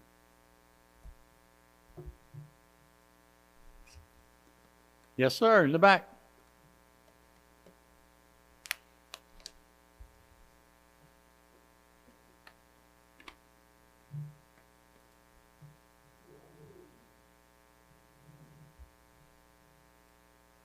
I'm sorry, Paul. It was dark back there. I didn't recognize you. And you can cancel out my question that's on your list. Very quick question to all the candidates. I would like to understand, even though I know the roles are basically part-time, serving on the council and as mayor, but how many hours per week do you expect to put in to your role as a mayor or city councilman per week? Thank you. Jim, you get to start that one off. As much time as necessary. I say that certainly not in jest. The job of public service is not an 8 to 5 job. You're there when people need you. You're there. You're in the supermarket and people ask you questions. You're in church, people ask you questions. You're all about town and you're always on duty. And if you are a public servant, that doesn't bother you or shouldn't bother you, because that's what you're there for, is to listen to what the folks have to say and try to do something about it. You know, the beauty of municipal government is that it's the government that's closest to people. It's the government that responds more effectively to the citizens' needs than any other form of government that we experience. The idea of service is something that is not measured. None of us are paid but a stipend, and none of us consider this job as, well, I get a few extra bucks every month. That doesn't even cross your mind when you run for an office, a municipal office. The desire to help and the desire to serve people is the thing that drives. So to respond as much times as necessary is pretty truthful. And quite frankly, it's a lot of time. When I was mayor, I was putting in a considerable amount of time, to the point where I realized that it was affecting my business to the point that I was devoting so much time to the mayoral job. But that was a decision I made. The fact that my office is located right next to City Hall also helps that a little bit. So that's kind of a convenience thing. But anyway, as much time as necessary. Mr. Wantz. I think that's the most appropriate answer, as much time as necessary. It is a 24/7 job. And just because you're not in City Hall, or maybe not in city limits, you're still working for the city. You take every phone call, you answer every email, you do virtual meetings, even at your full-time job, you're still working for the city. When you go to Annapolis, you're still working for the city. You can't say how many hours, because it varies. There'll be weeks that you put in minimal hours, 15, 20. There's weeks that you put in far above that. There's weeks you're on vacation that you're putting in hours. So you can attach a number to it. But just because you're not in City Hall or in the city doesn't mean that you're not working for the city at a moment's notice. Thank you. Mr. Miller? So my business is here, my family is here. I'm in Taneytown just about all day. That's why partially my campaign is running loops around everybody else, because I have more time to spend in Taneytown. It's the representation that people want. They do want more. And it is going to be hard for people who cannot accommodate those hours. Even when I go to Sheets, even when I go to Food Lion, I'm stopped by citizens, asked questions, talked with. And my wife jokes about it, because we really can't go anywhere without somebody stopping me, asking me a question, wanting to talk, shake hands, everything like that. It's become very visible. And part of that is because of the amount of work that I put into it. And I plan to continue that work going into the mayorship. It isn't going to end with just the campaigning. And yes, I have 5 kids and I have a business, and I have given more control over to the business to my associate. I plan to focus on the mayorship. Every day I'm going to be in town. Every day I'm going to be available. Even now, I have people messaging me at 3 a.m. with concerns on Facebook. I reply back to them at 3 a.m. They ask me, why are you awake, Chris? I don't sleep much. I sleep 5 to 9 a.m. pretty much. But I'm a very responsive person. Even the other day, I had a call. What was it? Someone asked me to basically come out, come talk with a business owner. I was at about 3 minutes later on Main Street talking with them. And they're like, oh, you didn't have to come right now. You didn't have to come right now. But when I'm in town, I'm able to do that. And I am in town every day. This is where I live. This is where my business is. This is where my kids are growing up. And I have the time to put into it, the kind of mayorship that we need. And I would say that's one of the biggest things I respect about Jim McCarron's mayorship was he put in the time. He was available. You could go in and talk with him. And that's what I plan to continue forward. Mr. Haines? You know, I am blessed to have a flexible 9 to 5, but I do have a 9 to 5, and the only non-negotiable commitment of my time goes to the National Guard. But as mayor, I will be accessible, available, and eager to listen. And as has been said, I will put as much time as necessary into the job, whether that be 10 to 20 hours one week, if you want to give it a metric, or an additional 40 another. I will manage absolutely as much time as necessary. Thank you. And Mr. Tillman? Well, Jim said it best, as much time as is necessary. I operate our my wife and I operate our business at George's on York. I'm also a principal in a family construction business. I serve on the Taneytown Chamber of Commerce Board. I'm a member of the construction committee for Habitat for Humanity, and I do a little bit of other volunteer work. And people ask me, you know, how do you do all this? Well, you make the time in your day for what's important to you, and the growth and the good health of this city is what's important to me.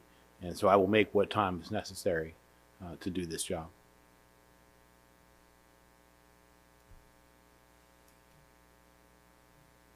All right.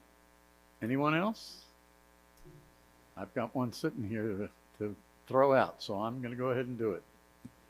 Earlier, Mr. Haines gave us 6 priorities to list, but the question I have from the audience says, what are your top 3 priorities, and how will you work to attain the desired outcome of improvement?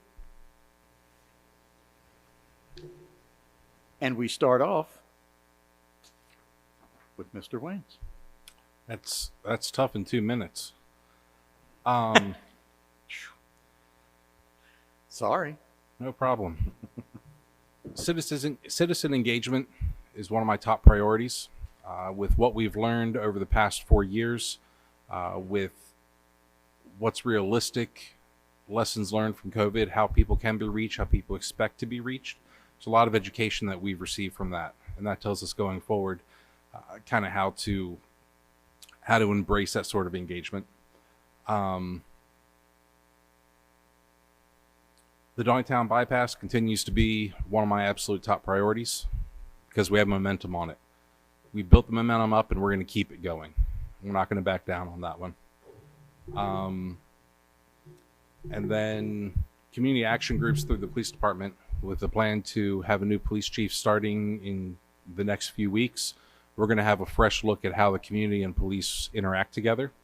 And I think we're at a prime position to reinvent how that's going to work for the city of Taneytown.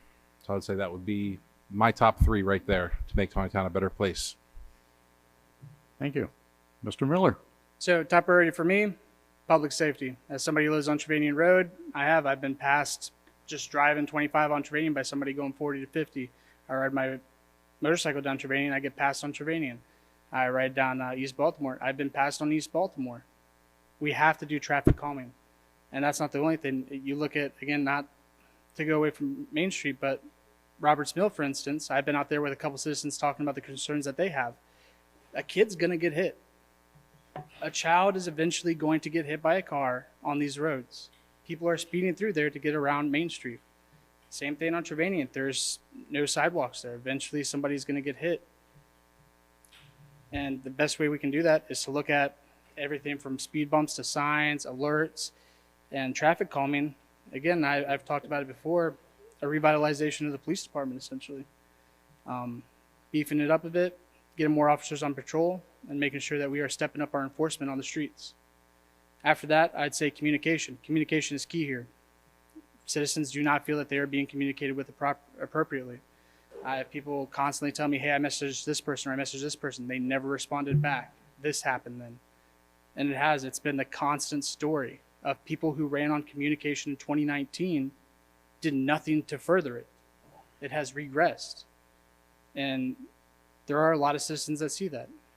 From there, I'd say economic development. People expect more businesses in town. And I'm not talking about the Main Street shops in specific, but again, just throughout town, people want more businesses. They want their lives enhanced. Taneytown, we've talked about growth. It is growing. People want to see more of that. Not necessarily of the growth, but of what comes with growth. There should be commercial growth with residential growth, and we have not matched that. The best way to do it is to invite businesses in that can actually thrive in Taneytown, and we have to identify those. Thank you. Mr. Haines.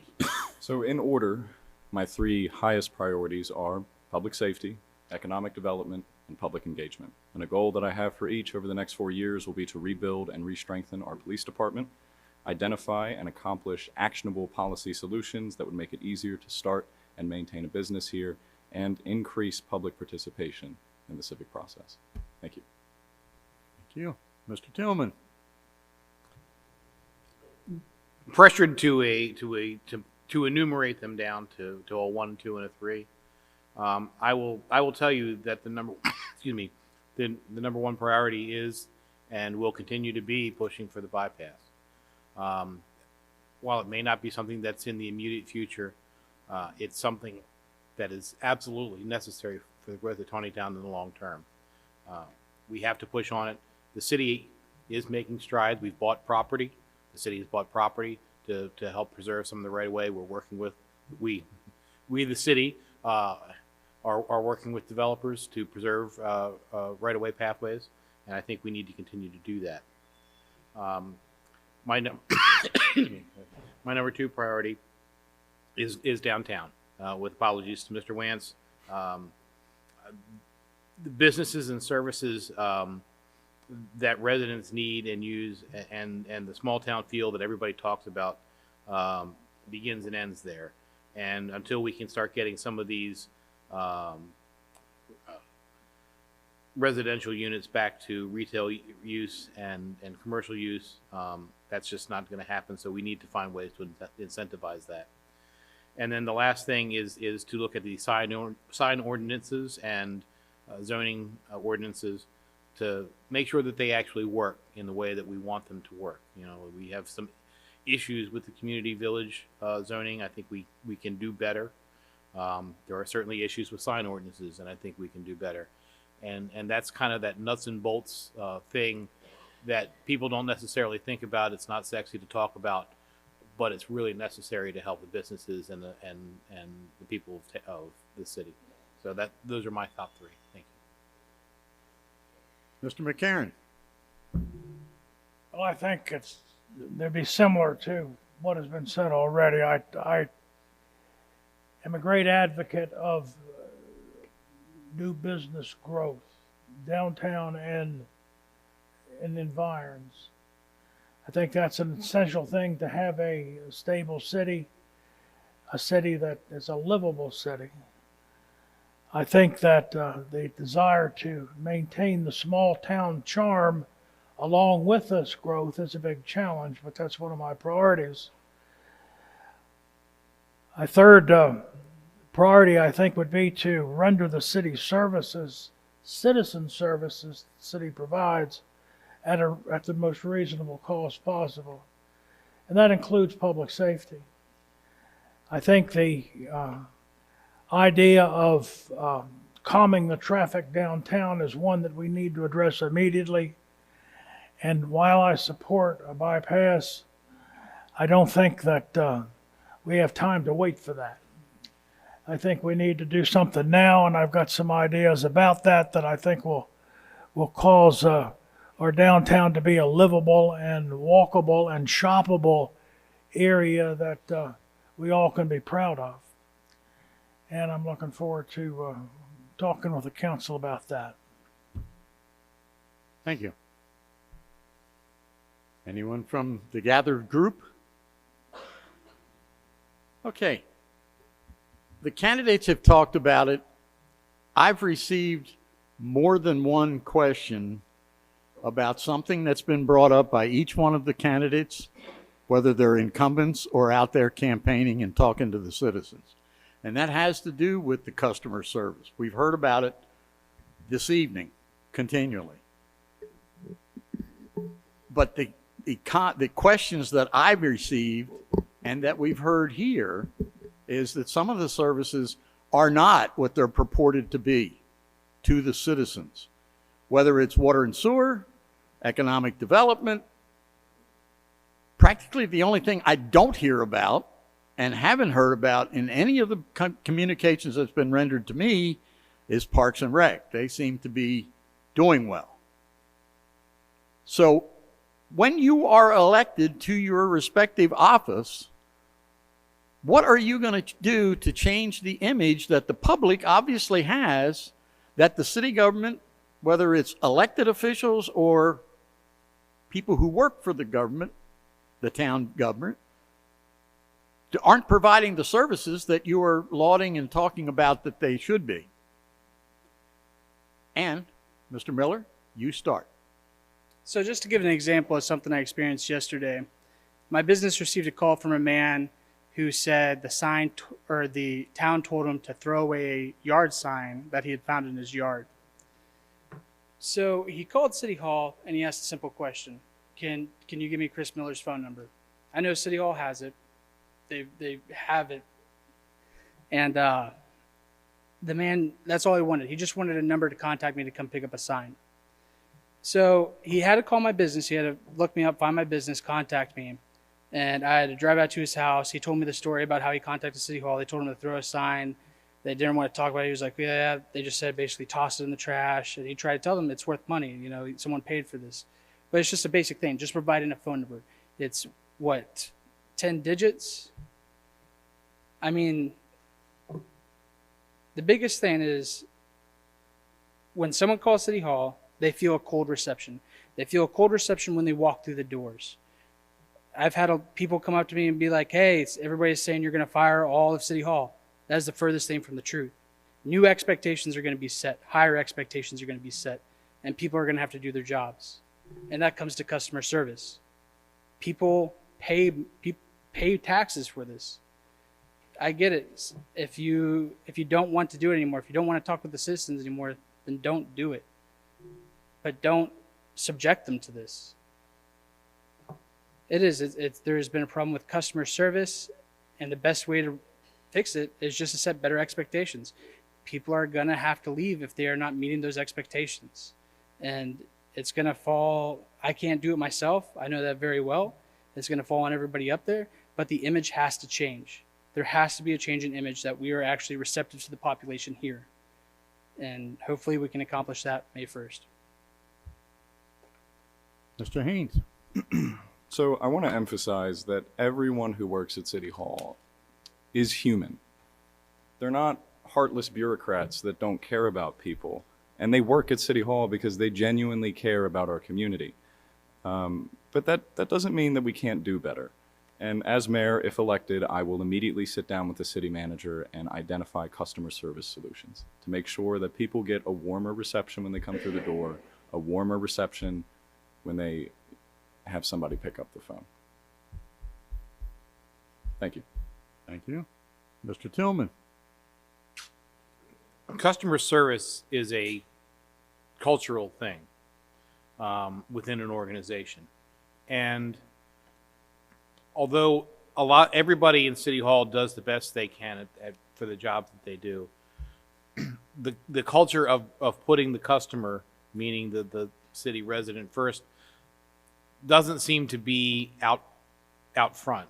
I'm not saying that people aren't being helpful. I'm not saying that nobody wants to help anybody, but it does not seem to be the culture.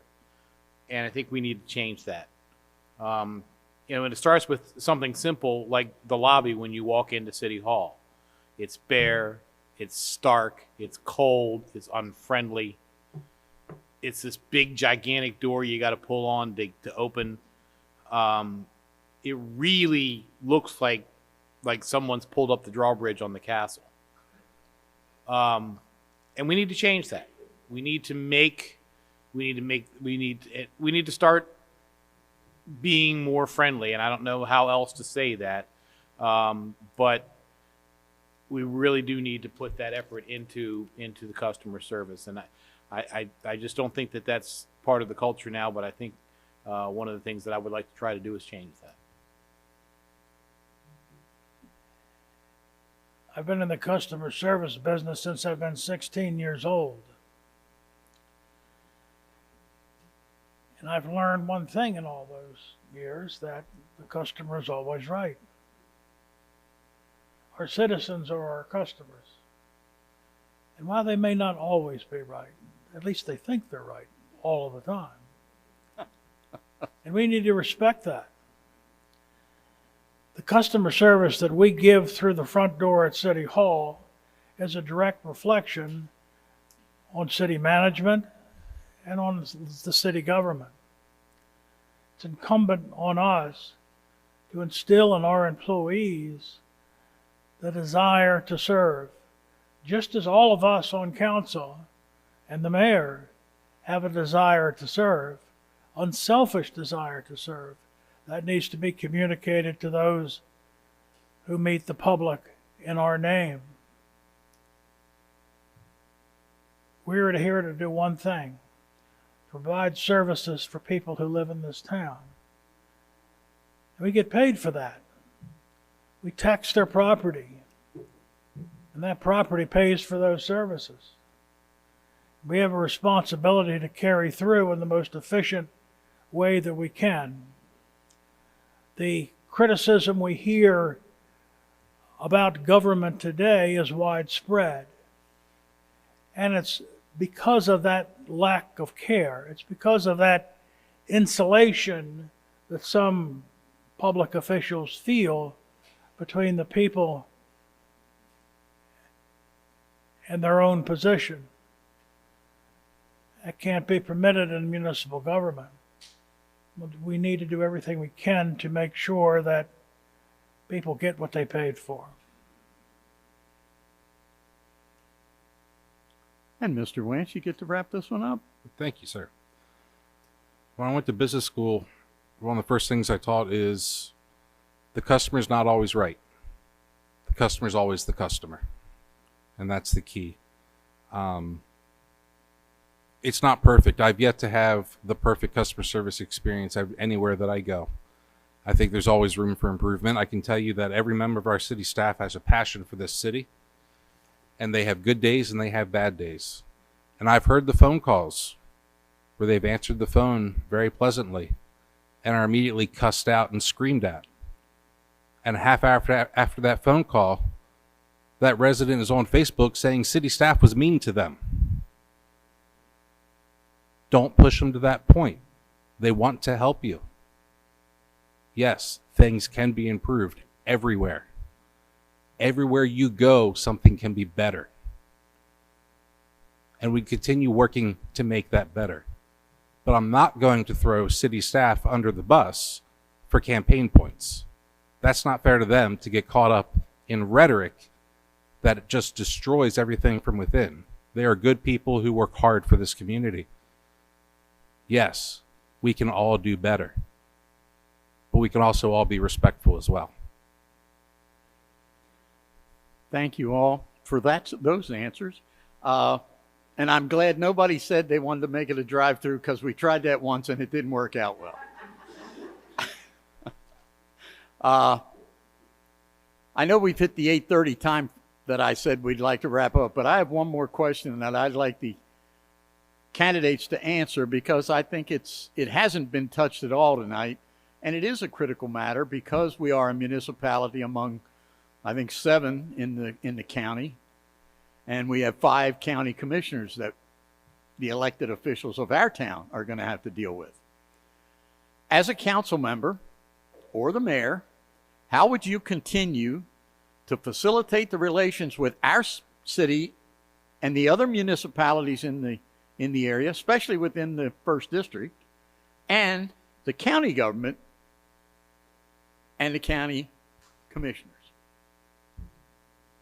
And Dan, Mr. Haines, you're first one up. So to me, that speaks to, again, the core tenet of my campaign, which is collaboration. And if elected, one of the first things I will do is attempt to schedule and hold regular meetings with relevant officials in order to strengthen interagency relationships, and go from there and work on common policy ideas, work on concurrent agreements, and work on common solutions that we share with the county, with the state, and, as was brought up tonight, even with the federal government. But I will be aggressive and forthcoming in that approach. Thank you. Thank you. Mr. Tillman. When we came to Taneytown to open George's on York, one of the first things that we did was join not only the Taneytown Chamber of Commerce, but the County Chamber of Commerce. And for 2 years or more, every time we went to some meet and greet event or some chamber meeting, we met somebody who could help us in some way. And in those processes, we've developed a lot of relationships with a lot of people, to the point where I can now say that, our current county commissioner is a friend. Our current state delegate is a friend.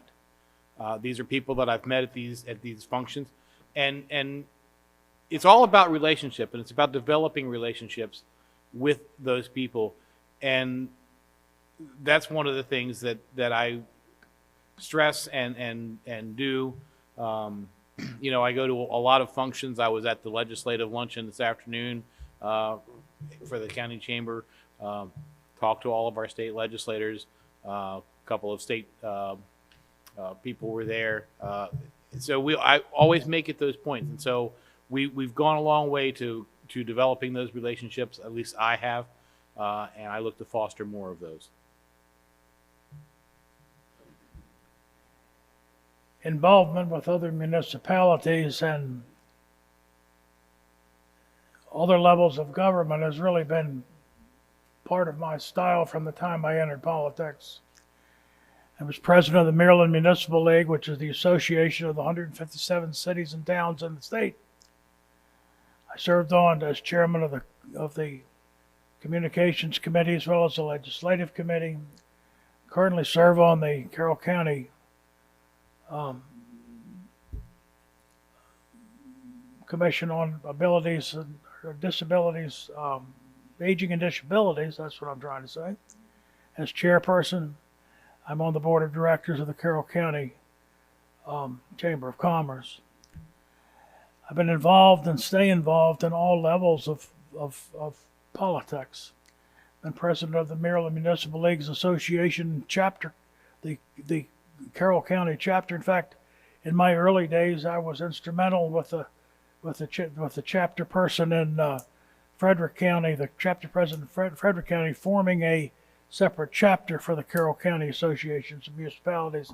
In those days, it was the Carroll Frederick chapter, and in cooperation with the president over there, we were able to separate and form our own entity. And I think that association with the other mayors and working together has over the years singled Taneytown out as a leader among municipalities in Carroll County. And I think that's one of the things that I want to maintain and even improve on, is that leadership role that we have assumed over the last number of years. So I'm very well equipped to do that and very anxious to get back in it. Thank you. Mr. Wantz. So I have open lines of communication with all of the mayors, commissioner, senator, all of them. And through MML, I serve on the legislative committee with other elected officials from across the state who we work closely with. I am the current president of the Carroll County MML chapter, where all the municipalities work together on those common causes. And then I have mayors across the state that I have become close to, become friends with, and we're resources for each other. We talk frequently so that we have understanding of each other's municipalities, what we're going through, and can help each other out.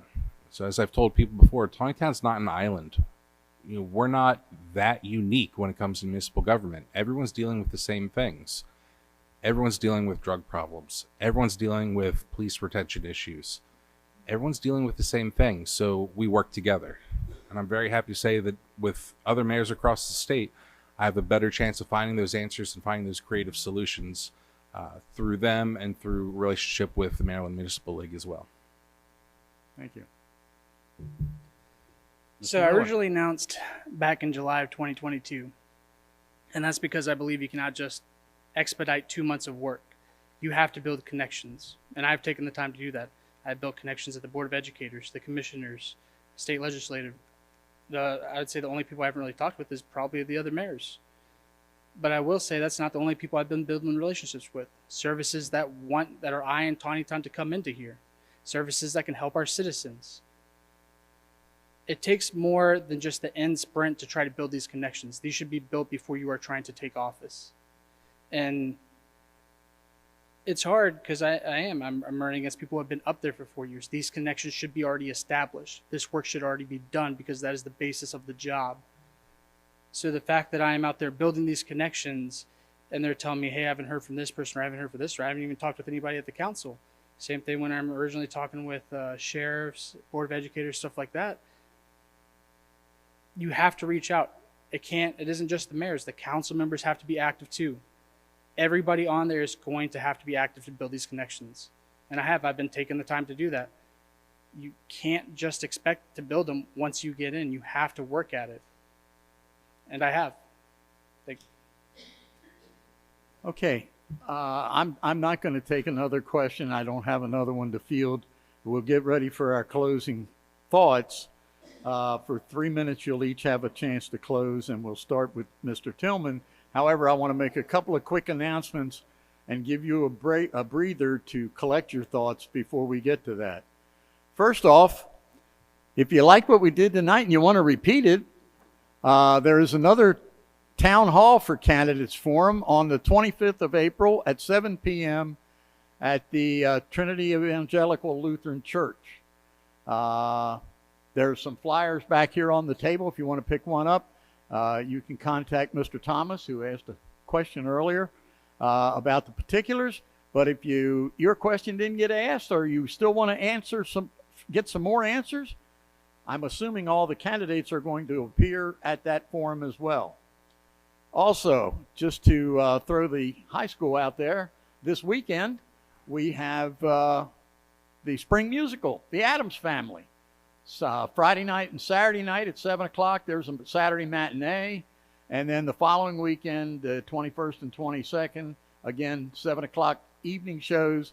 And I think the matinee's at 1 o'clock. Is that correct? Okay, because I know. Kids are working really hard. Like until 10 o'clock every night. I've stuck my head in the auditorium seeing some of the rehearsals, and they really are. And they put on a great show. It's really neat every year. And there's plenty of posters around town. I know because I put them up. Also, the fire department is second Saturday of every month, except June. Pit beef right here on the carnival grounds. The annual carnival is going to be back in full swing, full carnival from the 12th through the 17th. You get some great meals right here in this room. They'll set it up a little differently, and it'll smell a lot better because the aroma of their food and their cooking is just phenomenal. So please support the local fire department and other community events that's going on, the high schools, the other schools, middle schools. It's a great community. We know that, and we're hoping to make it better. So, Mr. Tillman, you are the first up for your closing 3 minutes. Thank you. I want to thank you, Bob, for your hard work tonight. You ended up flying solo, which you weren't expecting to do, but then I hope Jody feels better soon. I want to thank all the candidates here for all their hard work and good answers to the questions. I think there was a lot of good information put out tonight, and I hope that it's helping you viewers at home and you folks here in the audience to make your decisions. I do want to say that, there was a lot of information put out that, we talked about the water and sewer bills. We talked about, trying to maintain the small town feel here in Taneytown. And I think that every one of us here at this table wants to move this town forward. And we may have a few little differing views as to how to go about it, but I think that we all want to work in that direction. But I just want to reiterate, just for my few minutes here, what my goals are for the next 4 years, and leave you with this. We talked about getting more community involvement, and you all being here is a great start at that. But I think we need to do more and engage the citizenry and encourage participation in the process. We need to continue working towards the bypass, and that's it's a hit home issue for me. I live at 10 York Street, and the trucks go rolling by night and day. I have guests at my bed and breakfast who say, "How come there's all of this traffic?" And I, the brick dust and having to continually straighten pictures on the walls, and I have lighting that was done on the front of my house that doesn't work anymore because the light bulbs have vibrated out of their sockets. So we need to continue working on the bypass, and not just the 140 bypass. I think we need to continue thinking towards the Worthington Boulevard. What we need to do, even if that's not something that's going to happen in the next 20 years, is we need to make sure that we don't shut that out. So that's still my number one priority, and it's going to be my number one priority. Like I said, we need to look at the zoning ordinances. We need to look at the sign ordinances. We need to do things that make a little bit more sense. I think some of the things that are in our codes are antiquated, and some of it, maybe some of it wasn't the best thinking that was translated out there. And I think that we need to make that clearer and more user friendly, and have it so that it accomplishes the goals that we set out to do. And lastly is downtown, and I'll say it again and I'll keep saying it. The bypass is the largest measure that will help us with that. But in the meantime, there's a lot of things we can do to help both pedestrian safety and traffic safety, and we need to make sure that those things happen. Thank you. Mr. McCarron. Again, thank you for holding this forum tonight. It's a real service that you give to our community, and I think the folks here tonight, whoever is elected, will represent you well. I know the years that I've spent in public life, the years I've spent in service for Taneytown, which I calculated this afternoon is over 38 years I've been involved in city government. And you might wonder, well, why are you doing this? And I think I can honestly say that I'm doing this because I love this town and I love this community. I feel that my experience with the city, what we've accomplished from the time that I started back in 1985 to this present has been remarkable. The growth has been stupendous. It's something even we couldn't even have conceived of back in 1985. And the way that it's been managed and the way that it's going forward, all in all, has been very positive. I'm not saying we've done everything right, but there's a lot more to do. And I want to be part of that. I missed being out of office for the last 4 years. I tried to stay active by involving myself in county functions and participating as a past president of the Maryland Municipal League. But somehow the ability to keep my finger on the pulse of the town was missing. And I'm anxious to get back and to add what I can to help this town move forward. I'm a downtown resident. I'm a downtown businessman. I used to joke about my whole world evolves in a half a city block. I walk 3 doors from my house to my office and 2 doors to the city hall, and then if I get ambitious, walk around the corner to the post office. But it's more than that. Taneytown has grown and there's a vibrance that I can feel among the people that I meet on the street and in the supermarket and in church and everywhere that tells me that we're about to arrive. And I'm looking for great things to happen within the next 4 years and the next 10 years, the next 50 years. And I want to be part of it. And I thank you for your confidence, and I ask you for your support. Thank you. Mr. Wantz. Thank you again, Mr. Miller, for moderating this evening. It's been an absolute pleasure to be here in front of you all. The successes of the last 4 years have been evident. The city is anything but stagnant. We still have our charm, and responsible as a community to define our charm. If you remember, someone once said the scariest line is, "I'm from the government and I'm here to help." Well, this government has shown that they are here to help. Taneytown's government is here to help you because we're here to serve. I'm very proud of my first term as your mayor, and I'm excited at what we can do with another 4 years. This bypass will happen. The city plays the long game. We always have been, we always have to.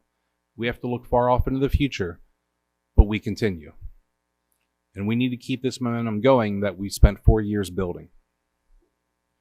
Every business and every business owner are essential to this community, and I want all of them to succeed. We continue to attract businesses, and that adds to our charm.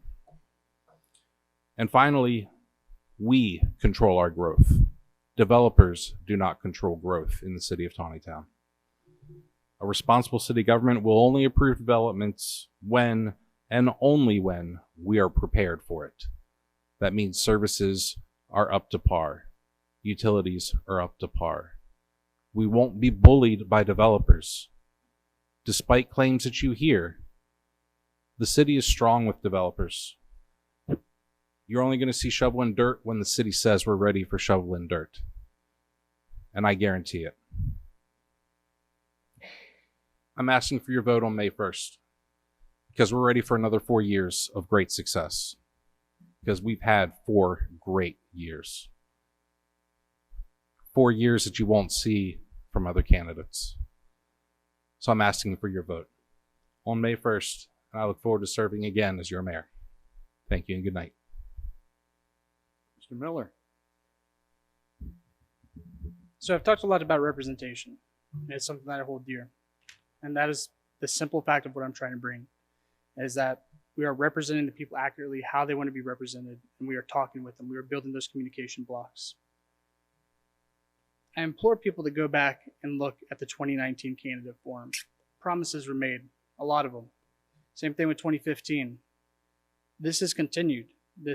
These topics that we have talked about are the same talking points that were in 2019, the same talking points that were in 2015. And we can talk about the bypass all day, but when the transportation over at the county is like, the city hasn't even asked what the basic 3 requirements are to even make the state list, again, it just becomes a talking point. And that's what a lot of this has become. Every election, 2 months before, you see the same bullets, the same talks, the communication, we're really going to do it this time. And it has. The people I am running against have been up there for 4 years. These are things they could have done. These are things they promised to do in 2019. And yes, the pandemic. But honestly, that would have given them time to think of initiatives that they could have come up with out of the pandemic. This gave them time to think about what they could have steered the town to do. And that is why I'm running, because the lack of vision, the lack of initiative, yes, again, the same talking points, but there is no action on it. These are the same things people have heard year after year after year, but somebody has to actually move the ball on it. And I have. Since I announced, I've been working diligently at it. I've been meeting with everybody, again, from the sheriffs, commissioners, educators, and everything like that. I've been making the connections. I've been working at it, and I'm not even a sitting council member or mayor. These are the basic building blocks of the jobs. They have not been completed for the 4 years that people have been in office. And I strongly believe that. And many residents do. It resonates because people see 4 years of inaction. And I plan to change that. And I have. The work that I have put in shows that I am ready to put the work towards being mayor, that I am ready to put it no matter, I'm not going to stop 2 months after the election. It is 4 years of progress. It is 4 years of work. It is a city that works for you. Bottom line is, I believe we can do better. I believe we have to do better. And thank you. I hope to get your vote on May 1st. And Well- Mr. Haines, you get to wrap us up. All right. Well, I'm incredibly grateful for tonight's discourse, and thank you again to the Chamber and the CMC for making this forum possible. I thank everyone in the audience, whether here or at home, for making your voices heard. Everyone sitting at this bench has served Taneytown in some way, whether that be as a volunteer, in public office, or by opening the doors of their own business. And I thank my fellow candidates for their service in that regard, and I commend them as they seek to continue in it. I hope that tonight you've had the opportunity to learn more about me and my plans if elected next month. Taneytown is in a unique position because of the hard work of many dedicated people. There is so much going for us right now. And despite some loud voices preaching a brand of doom, we do have almost a critical mass of private investment and public engagement. And this election will decide which direction we go in as a community. And I think we need a positive change in leadership to take us that way together. Again, thank you, and I hope to see everyone at the polls on May 1st. All right, well, thank the candidates. I'd like to thank everyone who attended. And you did keep the decorum good and honest. You asked questions about the town and what their plans are for the town. I didn't have to have a referee shirt on. And I really appreciate the turnout. It's lovely not having COVID and masks and everything else that went with that. So please have a wonderful evening, drive safely, and I'll see you around town.